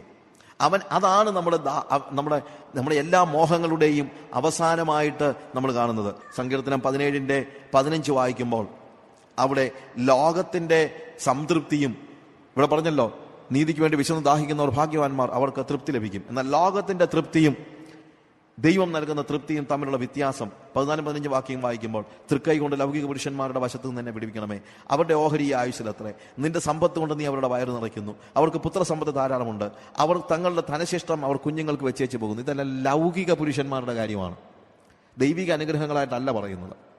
എന്താണ്? അവർക്ക് പുത്രസമ്പത്ത് ധാരാളമുണ്ട്. ശരിക്കും പറഞ്ഞു കഴിഞ്ഞാൽ men of this world whose only concern in earthly gain, and you have filled them with your treasures. ദൈവം എന്ത് ചെയ്യുന്നു? നിന്റെ ധനം കൊണ്ട് നീ അവരുടെ വയറ് നിറയ്ക്കുന്ന, നിന്റെ സമ്പത്ത് കൊണ്ട് നീ അവരുടെ വയറ് നിറയ്ക്കുന്നു. ആരാ നിറച്ചിരിക്കുന്നത്? ദൈവം. പക്ഷെ എന്തുകൊണ്ടാണ് നിറച്ചത്? അതാണ് അതിനകത്തെ ചോദ്യം. men of this world whose only concern in earthly gain, ഭൂമിയിലെ കാര്യങ്ങൾ മാത്രമേ അവർ ആഗ്രഹിച്ചുള്ളൂ. അതുകൊണ്ട് ദൈവം എന്ത് ചെയ്തു? അവർക്ക് ഭൂമിയിലുള്ള കാര്യങ്ങളെല്ലാം ഇഷ്ടം പോലെ കൊടുത്തു. അപ്പം ഭൂമിയിൽ സകല നിറവും ഉള്ളവന്റെ പ്രത്യേകത നമ്മൾ മനസ്സിലാക്കണം. അവന്റെ മനസ്സിൽ ഭൂമിയിലുള്ളത് കിട്ടണമെന്നേ ആഗ്രഹം ഉണ്ടായിരുന്നുള്ളൂ. അതുകൊണ്ട് അവന് ഭൂമിയിലുള്ളതെല്ലാം ദൈവം കൊടുത്തു. അവർക്ക് പുത്രസമ്പത്ത് ധാരാളം ഉണ്ടെന്നല്ല, ശരിക്കും അവരുടെ പുത്രന്മാർക്കും പുത്രന്മാരുടെ പുത്രന്മാർക്കും വേണ്ടുവോളം ഉണ്ടെന്നാണ്. മക്കളുണ്ടെന്നല്ല എഴുതിയിരിക്കുന്നത്. മക്കൾക്കും കൊച്ചുമക്കൾക്കും ഇഷ്ടം പോലെയുണ്ട്. അവർ തങ്ങളുടെ ധനശിഷ്ടം അവർ കുഞ്ഞുങ്ങൾക്ക് വെച്ചേക്കുന്നു. ബിക്കോസ് അവർക്ക് ഇഷ്ടം പോലെ ബാക്കിയുണ്ട്, അവർ എല്ലാം സമ്പത്തുണ്ട്. എന്തുകൊണ്ടാണെന്ന് അറിയാമോ? അവരുടെ ഹൃദയത്തിലും മനസ്സിലും ഒറ്റ ആഗ്രഹം ഉണ്ടായിരുന്നുള്ളൂ, ഭൂമിയിലെ കാര്യം. അതുകൊണ്ട് ദൈവം അവർക്ക് ഭൂമിയിലെ കാര്യങ്ങൾ കൊടുത്തു. If you love money you will have money, if you love Jesus you will have Jesus. പണത്തെ സ്നേഹിക്കുന്നവന് പണത്തെ കിട്ടും, യേശുവിനെ സ്നേഹിക്കുന്നവന് യേശുവിനെ കിട്ടും. സങ്കീർത്തനക്കാരൻ പറയുന്നത്, ഞാൻ അതിൻ്റെ പിന്നാലെ പോകുന്നില്ല, നീതിയിൽ നിന്റെ മുഖത്തെ കാണും, ഞാൻ ഉണരുമ്പോൾ നിന്റെ രൂപം കണ്ട് തൃപ്തനാകും. ഞാനോ നീതിയിൽ നിന്റെ മുഖത്തെ കാണും. ഞാൻ പറഞ്ഞല്ലോ, നീതി എന്ന് പറഞ്ഞാൽ എന്താണ്? നീതി എന്ന് പറഞ്ഞാൽ എനിക്കും മറ്റൊരാൾക്കും മധ്യത്തിൽ ഒന്നുമില്ലാത്ത ഒരു സ്റ്റേജ്, സെദാക്ക, ഹീബ്രു വേർഡ്. അപ്പൊ അതുകൊണ്ട് ഇവിടെ ഈ സങ്കീർത്തനക്കാരൻ പറയാണ്, അവർക്ക് പുത്രസമ്പത്ത് ധാരാളമുണ്ട്, അവർ കൊച്ചുമക്കൾക്ക് വരെ ഉണ്ടാക്കിയിട്ടുണ്ട്. It doesn't make any difference in my life. I don't care. I am not looking for any of these kind of things. What is my passion? എന്റെ പാഷൻ എന്താണ്? എനിക്കൊറ്റ കാര്യമേ ഉള്ളൂ. എനിക്കൊരു കാര്യം ഉറപ്പാക്കണം. എന്താണ്? ഞാൻ ദൈവത്തെ കാണുന്നത് നീതിയിലായിരിക്കും. എന്ന് വെച്ചാൽ ഞാൻ ദൈവത്തെ കാണുന്നത് എനിക്കും ദൈവത്തിനും മധ്യത്തിൽ ഒന്നുമില്ലാതെ ആയിരിക്കും. ഞാൻ ഉണരുമ്പോൾ, ഇവിടെ ഒരു എസ്കറ്റോളജിക്കലായിട്ടുള്ള ഒരു വേഴ്സ് അവിടെ ഉപയോഗിച്ചിരിക്കുന്നത്. ഞാൻ ഉണരുമ്പോൾ എന്ന് പറഞ്ഞു കഴിഞ്ഞാൽ രാവിലെ ഉണരുമ്പോൾ മാത്രമല്ല, വെൻ ഐ റീച്ച് ഹെവൻ, ആ അർത്ഥം കൂടെ അതിനകത്തുണ്ട്. രണ്ടുമുണ്ട്. അതുകൊണ്ട് ഞാൻ എസ്കറ്റോളജിക്കൽ എന്നുള്ള വാക്ക് ഉപയോഗിച്ചത്. അവിടെ ഉപയോഗിച്ചിരിക്കുന്ന വാക്ക് ഞാൻ ഉണരുമ്പോൾ നിന്റെ രൂപം കണ്ടുകൊണ്ട്, അഥവാ നിന്നെ കണ്ടുകൊണ്ട്, നിന്റെ രൂപം പ്രാപിച്ചുകൊണ്ട്. ഹീബ്രുവിൻ്റെ ഒരു പ്രശ്നമുണ്ട്, പല വേർഡ്സും ഹീബ്രുവിലെ വേർഡ്സ് വളരെ കുറവാണ്, വൊക്കാബുലറി വളരെ കുറവാണ്. അതുകൊണ്ട് പല ഭാഗങ്ങളും പല രീതിയിൽ നമ്മൾ വ്യാഖ്യാനിക്കാനായിട്ട് പറ്റും. ഞാൻ അവിടെ വരുമ്പോൾ നിന്റെ രൂപം പ്രാപിച്ചുകൊണ്ട്, നിന്നെപ്പോലെ ആയിക്കൊണ്ട്, നിന്റെ രൂപം കണ്ടുകൊണ്ട് ഞാൻ തൃപ്തനായിക്കൊള്ളാം. I shall be satisfied seeing you your face in righteousness. നിന്റെ രൂപം കണ്ടുകൊണ്ട് സ്വർഗത്തിൽ എനിക്ക് യേശുവിൻ്റെ മുഖം കണ്ടാൽ മതി. അല്ല, എൻ്റെ പാഷൻ അതാണ്, എനിക്ക് വേറെ പാഷനില്ല. ഫാനി ക്രോസ്ബി എന്ന് പറയുന്ന പ്രശസ്തയായ എഴുത്തുകാരിയെ, പാട്ടുകാരിയെ നിങ്ങളൊരു പക്ഷേ കേട്ട് കാണും. 7000-ലധികം പാട്ടുകൾ എഴുതിയിട്ടുള്ള ഒരു ഫാനി ക്രോസ്ബിയുടെ പാട്ടുകളാണ്. ട്രോമിനിയറും അതുപോലെ പോകലിലെ കടന്നെ നീ എന്ന് പറയുന്ന നമ്മുടെ മലയാളത്തിൽ പല പാട്ടുകളുണ്ട്. ഈ Fani Crosby, you know that she was blind. ഭയങ്കര കഷ്ടമായ കാര്യമാണ്. പക്ഷെ ഫാനി ക്രോസ്ബിയുടെ ജീവിതത്തിൽ ഭയങ്കരമാണ്. ഒരിക്കൽ ഒരു മീറ്റിങ്ങിൽ വെച്ച് ഫാനി ക്രോസ്ബിയെ അവിടെ പാസ്റ്റർ പരിചയപ്പെടുത്തിയ കൂട്ടത്തിൽ പറഞ്ഞൊരു കാര്യമുണ്ട്. ഇവർ ഇത്രയും ഗാനങ്ങൾ എഴുതി. ഒരു പക്ഷേ ഞാൻ എപ്പോഴും കർത്താവിനോട് ചോദിച്ചിട്ടുണ്ട്, കർത്താവ് എന്തുകൊണ്ടാണ് നീ ഇവർക്ക് കാഴ്ച കൊടുക്കാത്തത്? ഞാൻ എപ്പോഴും ആഗ്രഹിച്ചിട്ടുണ്ട് ഇവർക്ക് കാഴ്ച ഉണ്ടായിരുന്നെങ്കിൽ എത്ര നന്നായിരുന്നുവെന്ന്. പക്ഷെ ഫാനി ക്രോസ്ബി മറുപടി പറഞ്ഞപ്പോൾ അവർ പറഞ്ഞത്, പാസ്റ്ററുടെ ആ എന്നോടുള്ള സന്മനസ്സിന് ഞാൻ നന്ദി പറയുന്നു, പക്ഷെ ഒരു കാര്യം ഞാൻ പറയാം, ഇന്ന് കർത്താവ് എൻ്റെ അടുത്ത് വന്നിട്ട് നിനക്ക് കാഴ്ച വേണോ എന്ന് ചോദിച്ചാൽ വേണ്ട എന്നായിരിക്കും ഞാൻ പറയുന്നത്. ഞാനത് റിബല്യസ് ആയതുകൊണ്ടൊന്നും അല്ല, ഒരുപക്ഷെ റിബല്യസ് ആയിട്ട് വേണമെങ്കിൽ അങ്ങനെ പറയാം, അതുകൊണ്ടല്ല. എന്നിട്ട് അവർ പറഞ്ഞ കാര്യം, ഞാൻ തീരെ ചെറിയ പ്രായത്തിലാണ് ബ്ലൈൻഡ് ആയത്. ഒന്നും കണ്ടതായിട്ട് എനിക്ക് ഓർമ്മയില്ല. എൻ്റെ മനസ്സിൽ ഒരു രൂപവും, ലോകത്തിലെ ഒരു രൂപവും, ഒരു മനുഷ്യൻ്റെ രൂപവും ഒന്നും എൻ്റെ മനസ്സിൽ ഓർമ്മയില്ല. അപ്പം ഞാൻ ഇതുവരെയുള്ള ഒരു കാഴ്ചകളും എൻ്റെ മനസ്സിലില്ല, ബോധപൂർവമായ ഒരു കാഴ്ചകളും എൻ്റെ മനസ്സിലില്ല. എൻ്റെ പ്രാർത്ഥന, എനിക്കറിയാം ഞാൻ സ്വർഗത്തിൽ ചെല്ലുമ്പോൾ ഞാൻ അന്ധയായിരിക്കത്തില്ല. My eyes are open. അപ്പോൾ ഞാൻ പ്രാർത്ഥിക്കുന്നത്, ആദ്യമായിട്ട് എൻ്റെ കണ്ണ് തുറന്ന് ഞാൻ കാണുന്ന രൂപം ഭൂമിയിലെ ഒരു രൂപമാകരുത്, എൻ്റെ പ്രാണനാഥൻ്റെ മുഖമായിരിക്കണം എന്ന് ഞാൻ ആഗ്രഹിക്കുന്നു. എത്ര അത്ഭുതകരമായ ഒരു സാക്ഷ്യമാത്. ഈ സങ്കീർത്തനക്കാരൻ പറയാണ്, ഭൂമിയിലെ സമ്പത്തോ മറ്റുള്ള കാര്യങ്ങളൊന്നും ഞാൻ നോക്കുന്നില്ല, എനിക്ക് ഒറ്റ ആഗ്രഹമേ ഉള്ളൂ, എനിക്ക് നിനക്ക് മധ്യത്തിലൊന്നും ഉണ്ടാകാൻ പാടില്ല. അത് തന്നെയല്ല കർത്താവെ, ഞാൻ ഉണരുമ്പോൾ, നിന്റെ സാന്നിധ്യത്തിലേക്ക് ഞാൻ കടന്നു വരുമ്പോൾ, നിന്റെ രൂപം കണ്ട്, നിന്റെ മുഖം കണ്ട് ഞാൻ തൃപ്തനായിക്കൊള്ളാം. എൻ്റെ മക്കളും കൊച്ചുമക്കളും ധനികരായിരിക്കുന്നത് കണ്ടല്ല ഞാൻ സംതൃപ്തനാകുന്നത്, സമ്പത്ത് കണ്ടിട്ടല്ല ഞാൻ സംതൃപ്തനാകുന്നത്. ഞാൻ ഉണരുമ്പോൾ നിന്റെ രൂപം കണ്ട് ഞാൻ തൃപ്തനായിക്കൊള്ളാം.